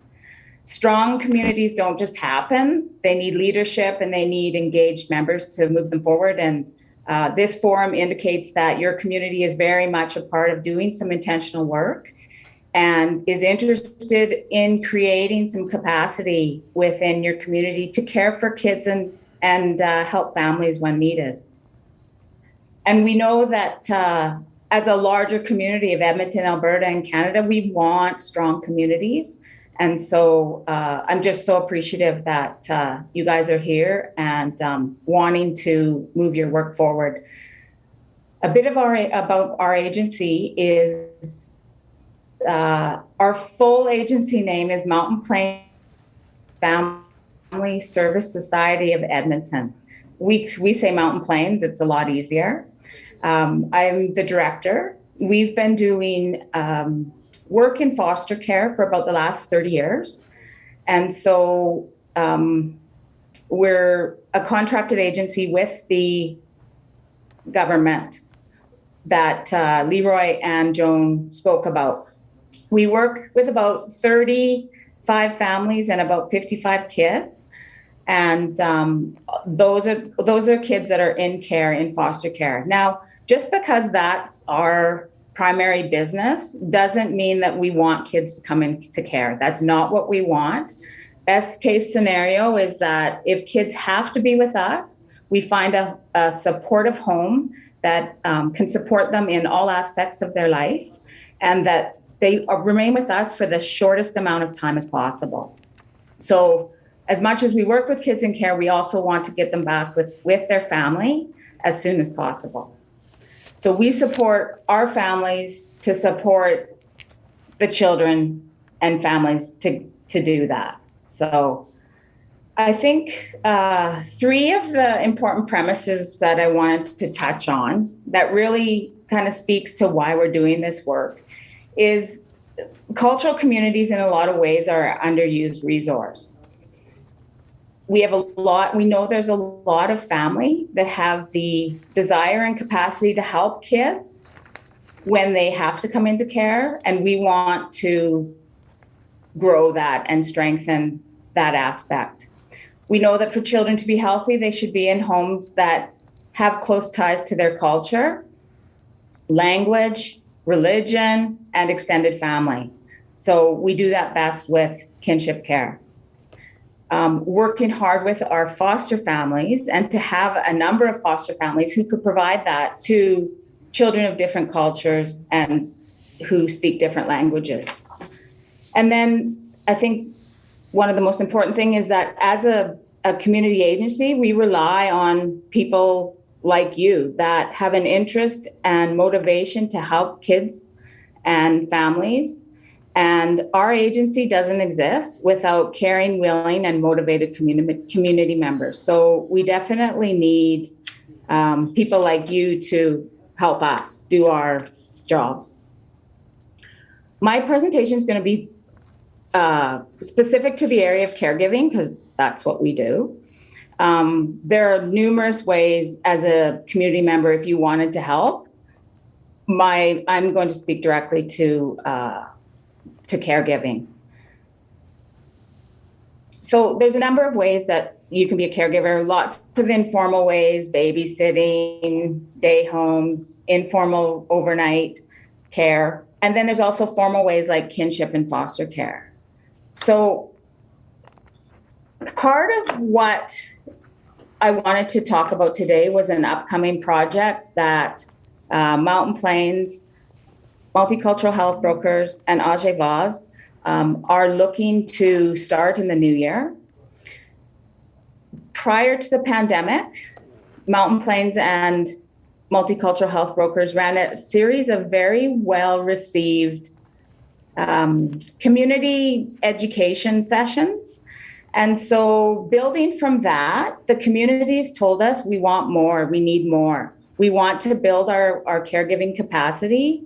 Can you help us do that? So we're coming up with a project in the new year. And basically, there's kind of two pieces to the project. Just gonna try and move my screen up a bit. So the first part is just that we know that communities benefit from educating. So some of the things that some of the things that Leroy talked about in what may cause a child to come into care or have child intervention involvement, we want to educate community members about those things. So we want to create a space and time for community members to come together to have meaningful conversation about caregiving topics. So the main part of this project is that we want to offer those sessions, hopefully in person, but I guess time will tell. But we just know that there is value in education. So we've targeted March as a start date, but again, we're in the development stages of kind of when those will start. I've listed there some of the topics that we hope to address, things like parenting expectations, behavior management, the role of trauma, attachment, family violence, addictions, spirituality, diversity. These are topics that the community talked about that would be of value for them to strengthen their ability to care for kids and give families the information that they need to, provide good care to their kids. So we will provide more information later specifically, but we're wanting community members to be involved in this. So it would be an open invitation for community members to learn with us. And hopefully these groups in their education would actually strengthen, and it would be a prevention for kids not to come into care, which is of vital importance. And again, the second part of that is, as Joan spoke to, we're always looking for families to support kids when it's necessary for that they come into care. So we're looking to do some targeted support of foster and kinship parents. So we would look at the recruitment, support, and retention of caregivers from your community and others. So we want to build your community's capacity to care for kids if they need to come into care, because we don't always have that.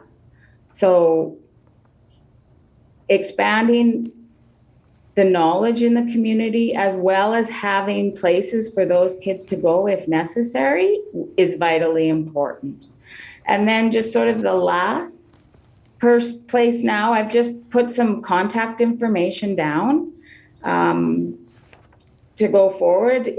If there's families that are interested, there's, the government that offers kinship and foster care recruitment, as well as Mountain Plains. And then there's also my contact information down. If you know of somebody that's interested in attending the upcoming sessions, and there'll be more information and clear communication from ourselves, multicultural health brokers, and AJFAS about the caregiver sessions in the new year. So, thank you. Thank you so much, Chris, and thank you for sharing such valuable information. On apprécie votre participation aujourd'hui. À vous, Joan aussi. Thank you, Joan, for your short presentation.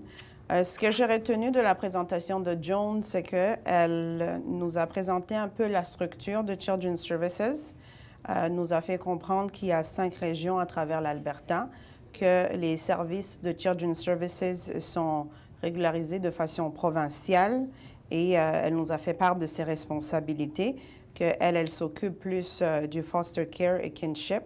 Et elle a réitéré encore l'importance, le désir de Children's Services de vouloir garder les familles ensemble. So wanting to keep the families together is what I heard from Joan's presentation. Et aussi accompagner et aider les familles selon leurs besoins. Elle a fait mention qu'il y a environ 700 familles, foyers, qui sont sous le parapluie kinship à Edmonton, et à peu près le même montant aussi pour les familles ou les foyers qui sont maisons d'accueil, alors foster home.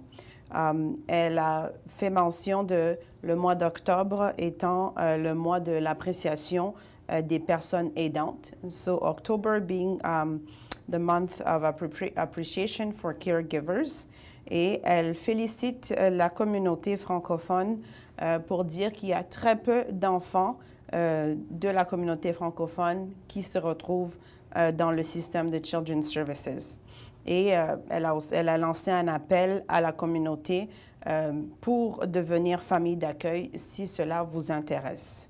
As for what I heard from Chris from Mountain Plains, Chris a réitéré l'objectif d'appuyer les familles pour aider les enfants. Elle a aussi fait l'appel de la contribution des familles aux services et aux programmes de Children's Services.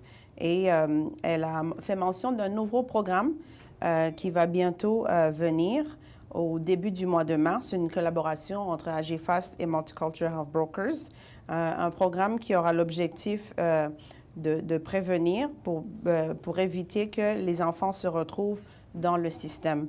Et elle a encore lancé un appel pour les familles qui seront intéressées à participer à ces formations qui vont venir, mais aussi pour ceux qui se sentent prêts à pouvoir aider pour devenir des familles d'accueil pour les besoins quand il y en a.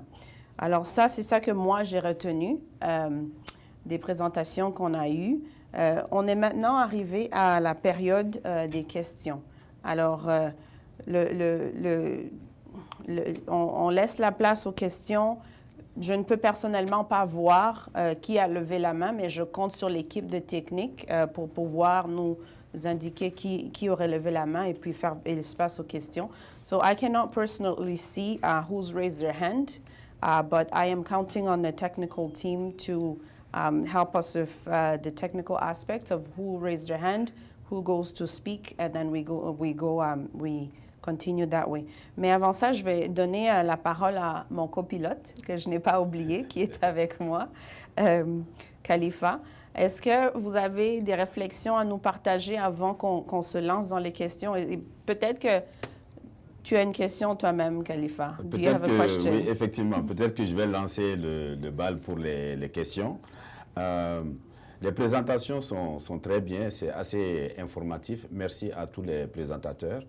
Je vais commencer par Luketa par rapport à avocat des enfants. Alors, le terme avocat des enfants m'a interpellé. Peut-être Luketa peut donner un détail sur qu'est-ce qu'il entend par avocat des enfants. Parce que c'est très important lorsque l'intervention pour les services à l'enfance est perçue d'une certaine façon par les familles, alors que ce n'est pas cela par rapport aux intervenants. Donc, insister aussi sur la question retirer les enfants, un point d'interrogation. On a une présentation qui dit que non, l'objectif ce n'est pas retirer les enfants, mais la perception des parents, c'est important que c'est effectivement retirer les enfants, surtout pour les francophones et surtout au plan culturel. L'autre question, c'est il y a moins d'enfants francophones dans le système. Ma question, ce serait pourquoi? Quelles sont les raisons pour lesquelles réellement il y a moins d'enfants francophones dans le système? Est-ce que parce que les parents francophones ou les familles francophones éduquent mieux ou font mieux, ou est-ce que parce qu'on ne les a pas référés? Donc ça, c'est la deuxième question. L'autre question, c'est par rapport ou juste ajouter que c'est très important que les familles linguistiquement et culturellement adaptées s'occupent des enfants qui sont référés. Ça, c'est très important et comment on le fait dans le cadre des collaborations. Pour le moment, ça, ce sont les questions essentielles que j'ai en tête. Peut-être on peut lancer le bal avec ça. Alors, l'équipe de technique, est-ce que on a des mains levées?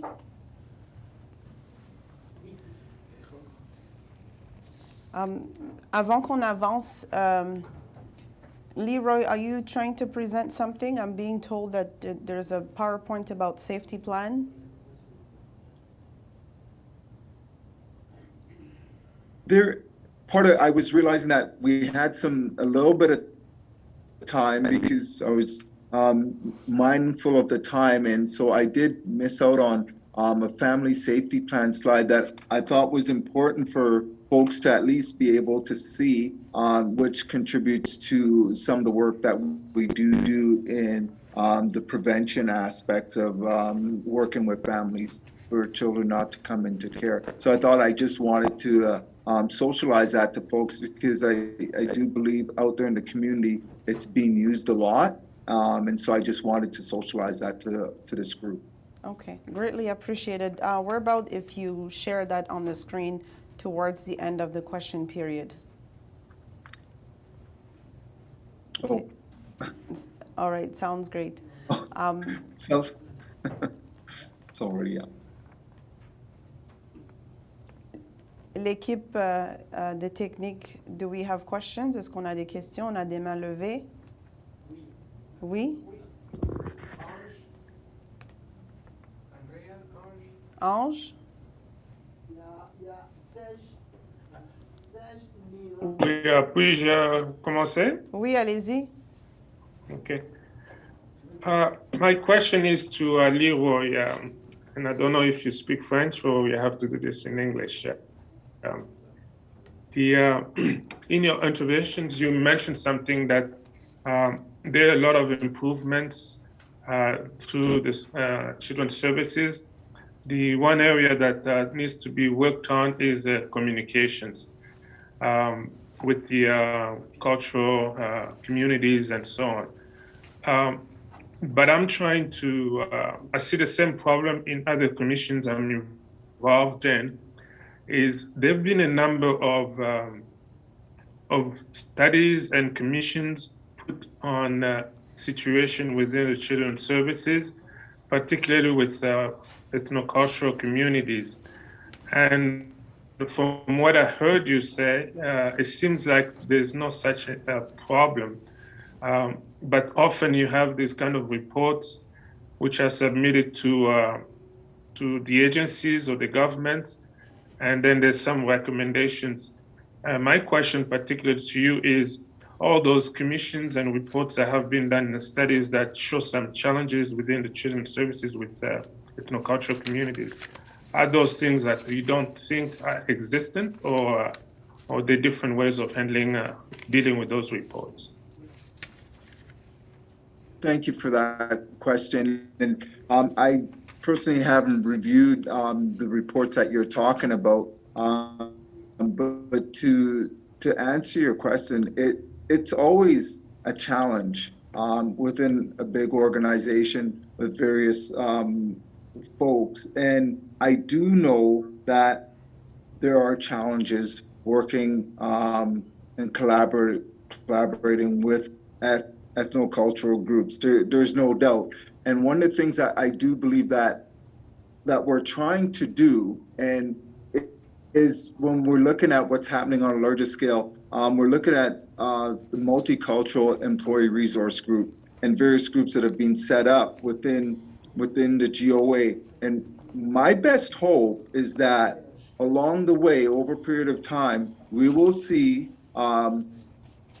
more folks of different ethnicity and culture that are part of the GOA, and especially part of children's services, that will create a better understanding and diversity to be able to work with the different communities that are out there. And so I don't know if that truly answers your question, but I do know that's part of what is happening. Well, that's the thing, because if I hear the question, some of the questions raised by one of our moderators right now is that of to have the participation of providing services that are culturally adapted. And part of this is some issues around systemic racism, which are now becoming quite known. In many services, we have a different level of government, even within our communities. And so I'm sensing that from those reports that I'm giving you, if you haven't read them, but I'm sure some of your colleagues may have been aware of work that have been raised and issues that have been raised to address these kind of issues about differences in how you're handling different communities and how their challenges are being dealt with when you deal with different ethnic communities. So I was kind of taken back by your report, your presentation, as if everything is fine without having to address some of the challenges that we're seeing, which are leading to the kind of work you're doing with AJFAS in collaborating with community. So it's not simply in a matter of communication, but I think it's a much deeper need for those collaborations so that the services are provided in an adapted environment. Absolutely, and there's no intention on saying that it was smooth sailing. There's a lot of work that needs to be done.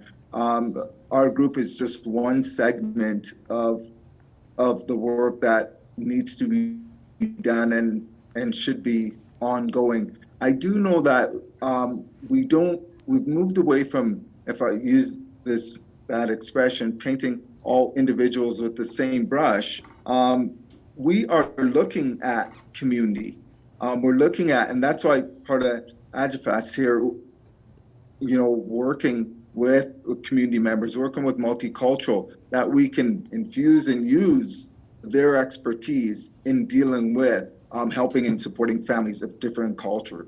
And so those are some of the things that we have to partner, because we're aware that we're not experts in a lot of things. And when we're dealing with diverse cultures and community, we're not experts. We have bits and pieces of information, but we need to bring in community to be able to help support. And so that's why the push is there, that it's partnering with community to help support the families is the way to go. It's not a sole children's services agenda that needs to happen.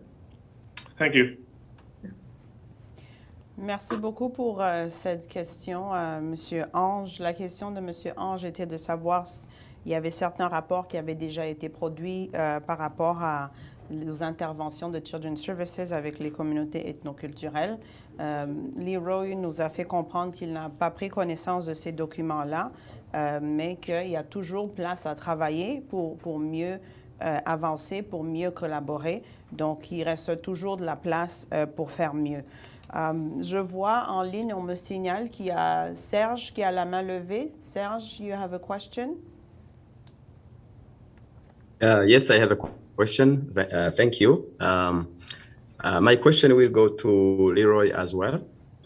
So I would like, my question is if Children's Services or what working with intervention can agree with me that any kid that end up in a foster home outside the community, outside the family and the language, if we can agree here that it's a failure of the system. And that will be the first step in what Luketa started with. We speak same language, and we see it together as a failure of the system when a kid end up in that situation. And why would we say that? It will be based on the outcome. What is the success? I understand that you come to help and to improve the lives of people, of kids. And can you share with us what are the outcome in general? I know it's case by case, but in general, there are those kind of report saying that those kids end up in a foster home outside their culture. In general, they end up on a street, and we know some. And it's not just we are going to say it's case by case. Every life lost end up on a street. It's very important that we address those issues. And finally, the aspect of the question is how urgent Children's Services is willing to work with the community to change the situation. And I would think this is not an issue only in Edmonton. I salute the effort and the leadership AJFAS is taking, but is there a willingness to include this work in or Alberta? Thank you. Merci pour votre question, Serge. La question de Serge est de savoir, il demande à Leroy de lui répondre. On comprend et on sait que quand les enfants sont dans les systèmes, on a vu des statistiques qui nous démontrent qu'à la suite, ils se retrouvent dans la rue. On ne parle pas de cas spécifiques, mais comment est-ce que Children's Services s'occupe des enfants afin d'éviter qu'à la fin, ils s'occupent dans la rue? Serge a aussi salué les efforts de l'AJFAS qui se fait ici sur Edmonton, mais c'est un problème qui se retrouve à travers toute la province. So over to you, Leroy, for the answer to that question. Yes, thank you, Mercy. Thanks for asking that.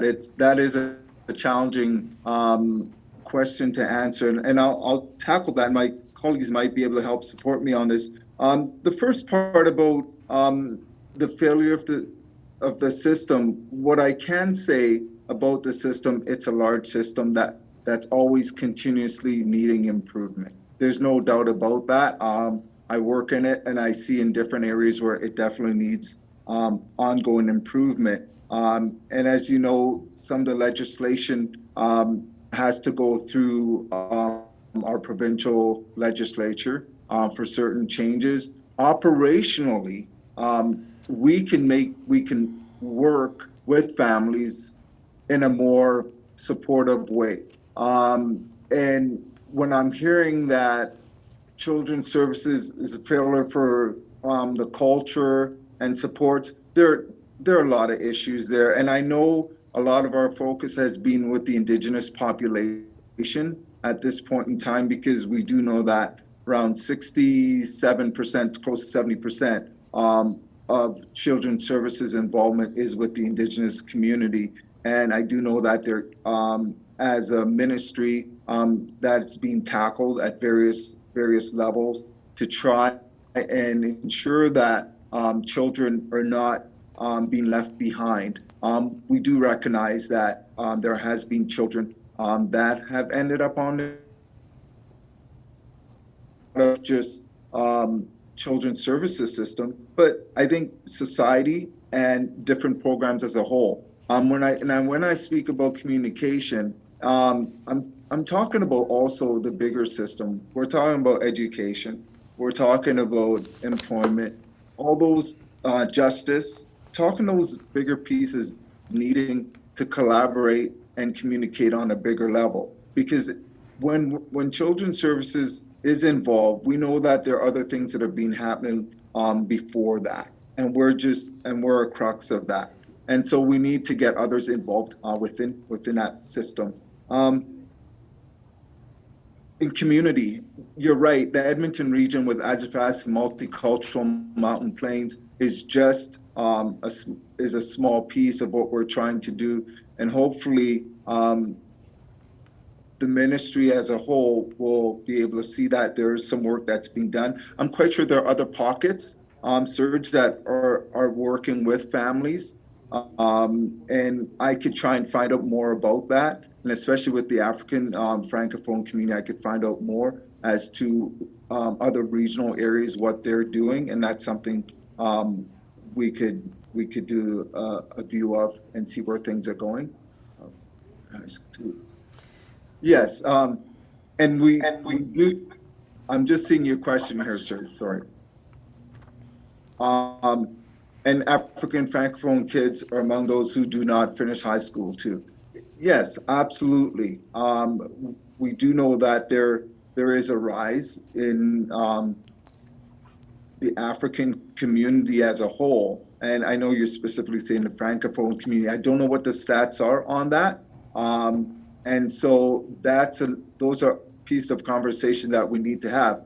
Those children might not have even come to children's services attention, and they might be in associated ministries. It could be justice, it could be Alberta Work. So that's what I'm saying about the collaboration piece that needs to happen. Merci beaucoup pour votre réponse, Leroy. Avant que nous puissions passer aux prochaines questions, je veux juste revenir à la question de Khalifa tout à l'heure, qui s'adressait à un des présentateurs disant que on a entendu parler qu'il y avait un taux très bas des enfants francophones africains qui se retrouvent dans le système. Alors la question de Khalifa était de savoir, est-ce que c'est parce que les familles et les parents sont en train de faire un très bon travail, ou c'est seulement parce que Children's Services n'est peut-être pas au courant des défis, des problèmes, ou que des situations n'ont pas été signalées. So just coming back to the question that Khalifa had earlier, before we go on to the other questions online, we heard that there's a low number of French African children in the system with Children's Services. So is that because the French African families and parents are doing a great job, or is it because you haven't heard of anything or nothing is being signaled? So over to one of the three, either Leroy or Joan or perhaps Chris. I can attempt to answer that, I guess. I think that it probably does speak to the community, to some, like many of these questions just don't have a simple answer. I think that it does speak to the community. We do see that some populations are able to talk about, they have systems within the way they're set up that do encourage families to help each other. They're a little bit more open with their struggles, and so you see those families resolve without the need for intervention services. So even if it comes to our attention, other families come forward. There is not maybe as much of a stigma around it. So I do think it speaks to the health of the community, and I do, even having forums like this in the community and under Lukita's leadership, making it known that it is important, that the cultural and the unique differences of every population are considered whenever we're working with kids and families. So I mean, we're happy that we don't have to take intrusive measures with kids from your community, although there are so many things at play at any given time with the economy, with increases in domestic violence, with justice and how justice responds to things, with the school system, with mental health. We work as a system that's part of so many other systems, and everything interchanges with each other. So there's many things to consider when answering that. Unfortunately, like Leroy mentioned, the Indigenous population, which is probably 6% of Alberta, makes up close to 70% of kids in care. So there's been a tremendous amount of work and a lot of initiatives that work on educating workers to the historical trauma and to the lack of trust. And I would say many of the new initiatives do really focus on workers taking the time to ask the questions, be curious about what a family needs, where do they come from, what is their unique history, and how do we consider that and how we move forward in working to support that family. So it's a big system. Change comes slow. But I would say I've been in the system for 25 years.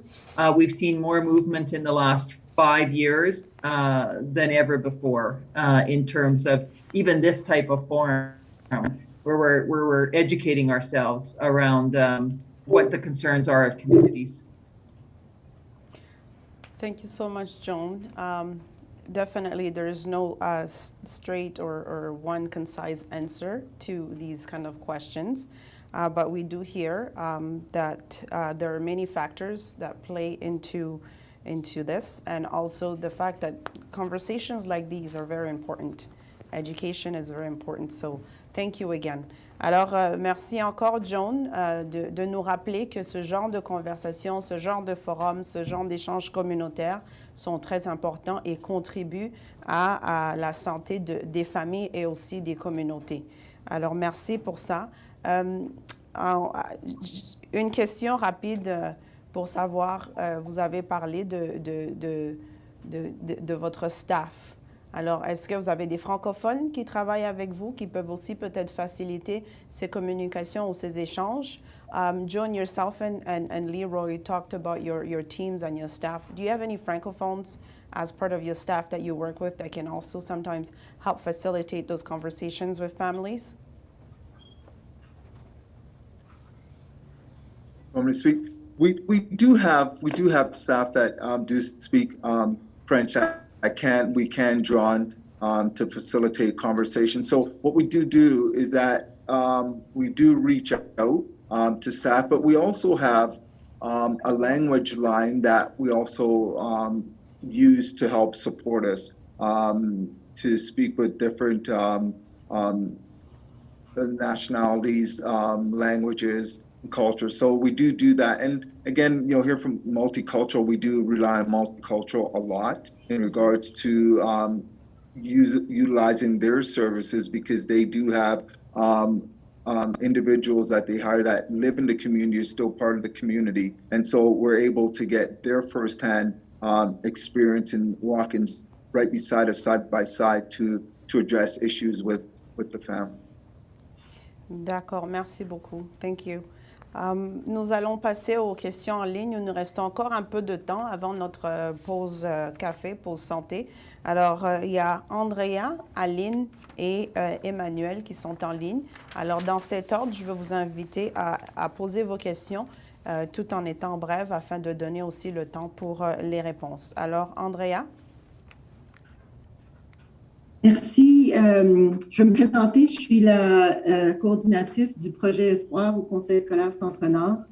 Je vais poser ma question en anglais, mais puis je vais laisser Madame Mulumba faire la traduction parce qu'elle le fait très bien, mieux que moi. Alors, moi, ma question, my question is for all of the presenters up until now.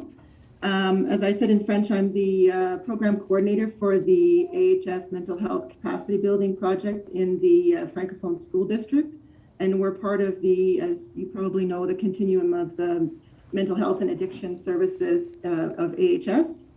And so I'm sort of asking a question that's a follow-up to Serge's question. You know, while there's very few children in care, I'm sure all of us would agree that the goal is to have none. And, you know, the fact of children in care is really a symptom and not the actual disease. And I think that, you know, there are many symptoms to families that are not healthy and not feeling supported, and communities that are not able to you know, to be vibrant communities. And so, you know, I think that it's probably not news to everyone that, you know, reducing children in care, the answer is prevention and healthy communities and healthy families. And so, you know, it's a big task. And so I'm wondering, you know, for those of you, you've presented on, you know, the downstream services, you know, when a family is a family is struggling and they need to access children's services, we know that there are services for them. But what is your perspective on the upstream services? What do you, as people who are engaged in this work, see as the work that we can do in the community upstream to prevent, you know, the families from getting to you? And, you know, we have a lot of our knowledge, but you know, for those that see the families, what are the things that we can do so that the families never come to you?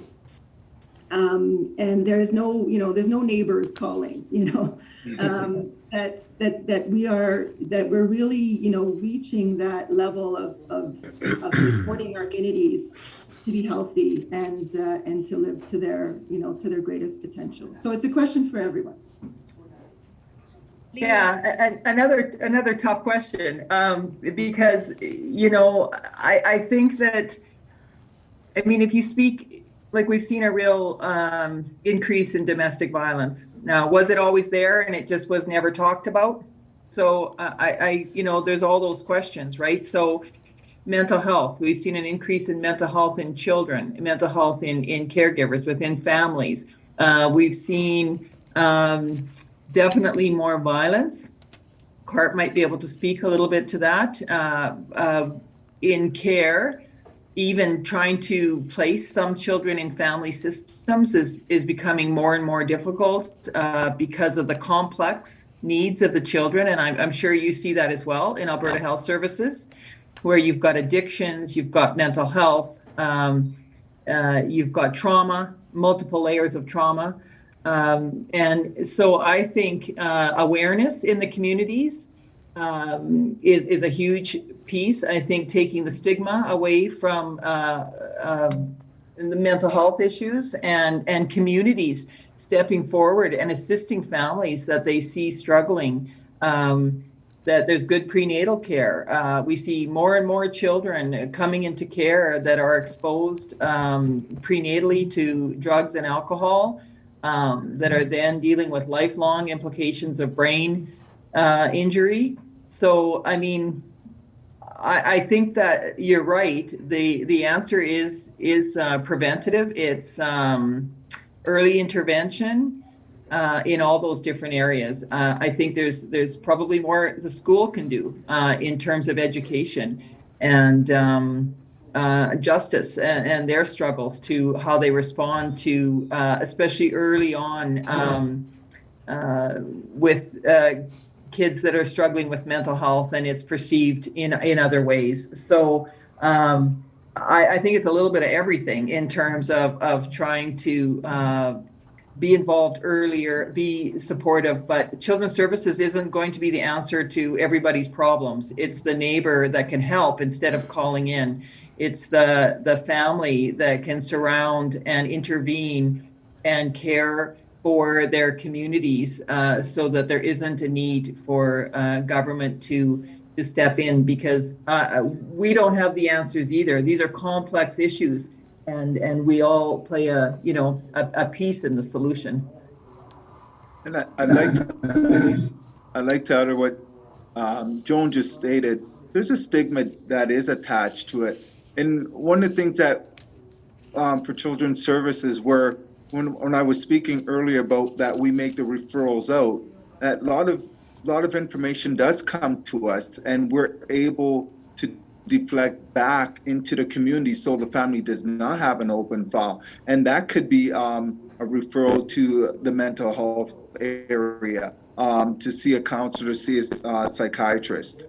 So those are some of the things that don't get announced, but we do in regards to the preventative piece. So yes, family comes to our attention. However, we don't have to open a file. We're able to move them to another area, provide the supports that they need. Awareness is a huge piece, and for the community, because sometimes the community is not aware of the resources that are available, and sometimes folks are afraid to open up in regards to where their family, because you're now being vulnerable, and you're being able, and somebody can scrutinize what is happening or hasn't been done in your family. So it takes a lot for folks to get to a stage to be able to utilize the community resources. And unfortunately, if they wait too long, Children's Services now is the catch basin for that, and then we get involved. So you're right, it's being able to provide awareness to families out there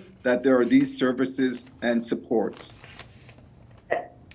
I think if I could add, I think that's what our project is geared towards, is not necessarily, yes, we're involved in the formal care parts of it, but I think we really want to find a safe place for community members to meet and together and speak about what resources are available, some of the concerns that are out there, and some answers to those concerns. So that's really what we identified is needed by the community and hope to offer with our pilot project.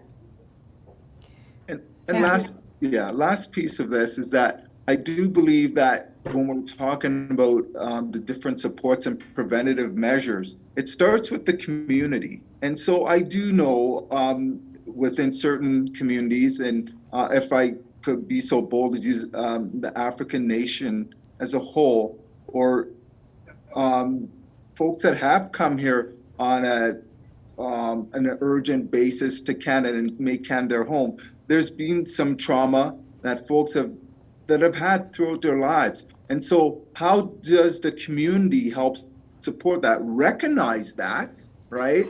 And be able to see an elder, speak with their elder or a community leader who has enough information or has, an attachment to somewhere that has that information. So instead of keeping it within that secret of a family, right? The community's aware of a lot of stuff, what's going on. And there is a role that the community has to play within that to help support the families and their community. So I wanted to state that there is a role there. Thank you to all of three of you for answering Andrea's question. And yes, definitely we are having difficult conversations, and we know that there's no clear and concise answer. Alors la question d'Andrea était de savoir qu'est-ce que nous, en tant que communauté, on peut faire afin de s'assurer que les enfants n'arrivent pas dans les services de Children's Services. Et il y a eu les trois personnes ont répondu, les trois intervenants ont répondu et ont offert différentes pistes en reconnaissant qu'il n'y a pas une réponse précise et concise, mais définitivement le soutien de la communauté, des échanges comme ce genre d'échange ici, l'éducation aussi, ça contribue beaucoup. Pouvoir gérer, accompagner et soutenir les familles, les besoins qui peuvent avoir des défis avec la santé mentale, aussi facile que le voisin qui, au lieu de décrocher le téléphone et appeler pour l'intervention, plutôt offrir une aide, ça aussi, ça peut contribuer à éviter que les enfants se retrouvent dans le système. Il y a aussi eu la mention des références qui sont faites aux services communautaires, comme avec Multicultural Services, quand on leur appelle pour dire voilà les besoins de la famille. Et aussi reconnaître que les familles qui se retrouvent ici, peut-être venant d'ailleurs, ont subi différents problèmes, différentes difficultés. Alors, parler de ces choses ou s'ouvrir à ces questions, à ces échanges-là, et encore référence au nouveau programme que Mountain Plains nous a parlé tout à l'heure pour dire l'éveil des consciences est très important. Alors, ça, c'est la réponse en gros qui a été donnée à la question. On me dit que Aline a baissé la main, alors on conclut que Aline n'a plus de questions à poser. Il nous reste 5 minutes avant notre pause. Alors, si Aline, vous avez baissé votre main, on peut passer à Emmanuel, qui sera notre dernière question pour cette première partie et pour nous donner le temps d'aller à la pause. Alors, Emmanuel, à vous. Ok, merci beaucoup, Madame Mulumba. Et j'aimerais remercier tous les intervenants. Est-ce que vous pouvez m'entendre? Oui, on peut vous entendre. Vous m'entendez? Oui. Ok, merci. J'aimerais remercier Mr. Gentles aussi, Leroy. Leroy, the question is, my question here, it comes down to representation. Thank you so much with your presentation. That was something that was beautiful. There was a lot of information that comes with what you shared today. But this issue, myself, I lived in Edmonton, Alberta for a while. Now I reside in Ontario. And I can tell you one thing, the problems are the same. And it's not just a problem for the POCs, it's our society in terms where, yes, children's services, in AHS, different agencies that you're representing today, but why is it so hard to get the right candidates for the jobs so we can at least start really addressing the issues of our society? And I know, I mean, the system is broken. I know there's many other things out there who comes down to these decisions. I'll give you my own example. I've been passed on a job, but I did not give up. Later on, I went to apply for the same job. I worked with the school board in Edmonton. I will leave unnamed. I came here, moved here to Ontario 2.5 years ago, passed on for a job. I didn't give up. End up still working for a school board that I will leave unnamed. Once I get there, children and parents, they can see, oh, we can relate to this gentleman. They can open up, and we're able to help them. That's one thing I would like to ask you, and Leroy, and yourself, John, and Andrea. What can we do since you're sitting in these rooms? Because once again, it's access to the room, access that some people don't get. What can we do? What the government or the agencies can do to help, to address the root cause of the problem? Merci beaucoup pour votre question, Emmanuel. I'll leave Leroy or Joan, or it was Chris, not Andrea, to answer the question. Oh, sorry, Chris. Sorry about that. Yeah, if maybe one, at the most two of you can answer to allow us time. Well, I can just speak to, I think it's a big problem. Leroy mentioned that we're looking more and more to grow our staff into a more multicultural reflection of the communities that we serve. And I think that HR has been working on that right from how they recruit. The reality is right now, they're having trouble recruiting anyone. We're having a lot of trouble filling positions with people who are qualified. But in saying that, I think that, again, in the last 5 years, there's been a lot of emphasis on what we're looking for in terms of child intervention workers, and wanting that group to reflect the multicultural communities that we serve. Because you're absolutely right. Language, familiarity is going to help in that relationship building and that trust that would be significant in any way in moving forward. So I think it is being addressed. I don't have the details of what, I know there's support for different staff that are out there now, new groups to support that at a ministry level. We could probably get that information though for you and share it with Lukita, and maybe it could be shared out to the broader group, because I think it's an excellent point, and I would certainly like to see a shift in our workforce moving forward to better match the kids and families that we're working with. Merci beaucoup. Thanks, Joan. Yeah, and I'll jump on that because I'm part of employee resource group. So what's happened is that I know I could speak for what's happening at the provincial government level and the GOA is that they've set up a different employee resource group to try and address some of the issues. And one of the groups that I sit on is it's of people of African heritage or supporters or friends of, allies of. And one of the main things that have continually popped up is that why do we not have a stronger representation of people of color within the various areas in the GOA? And so I'm guessing that that's an issue that's ongoing in a lot of places. And so we're trying to address that by speaking with the various HR groups, the deputy ministers, and ADMs in regards to hiring. And, you know, we have to look at ways of trying to have people of color, different nationality, ethnic backgrounds within these positions, because that's the only way we're going to truly move forward. We cannot continue to do what we've been doing in the past. I do know that they are trying, just to answer that piece of your question. And, you know, I've been in situation and I've seen colleagues in situations where they have not been able to move on in certain areas, and for various reasons. And some of it is preparedness, not understanding.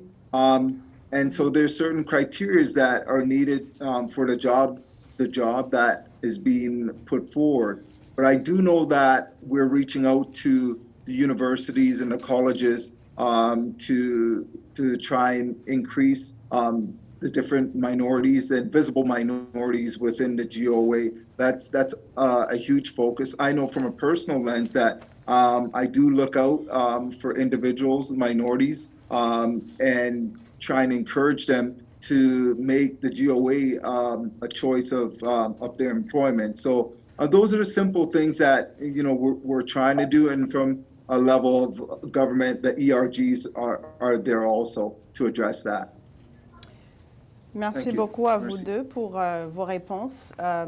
Je suis juste consciente du temps. I'm being conscious of time and trying to keep us all in time. Alors, nous allons donner la parole à une autre personne, mais après notre pause santé, ce qui va nous permettre au moins de nous lever, faire quelques pas, pour nous surtout qui sommes assis ici.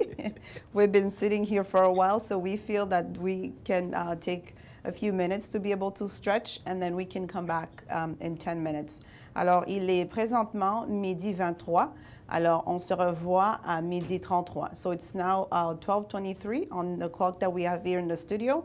And so let's reconvene at 12:33 in 10 minutes so that we can continue on the conversation, and we'll let somebody that wanted to speak at that time. Alors, merci. À tout à l'heure.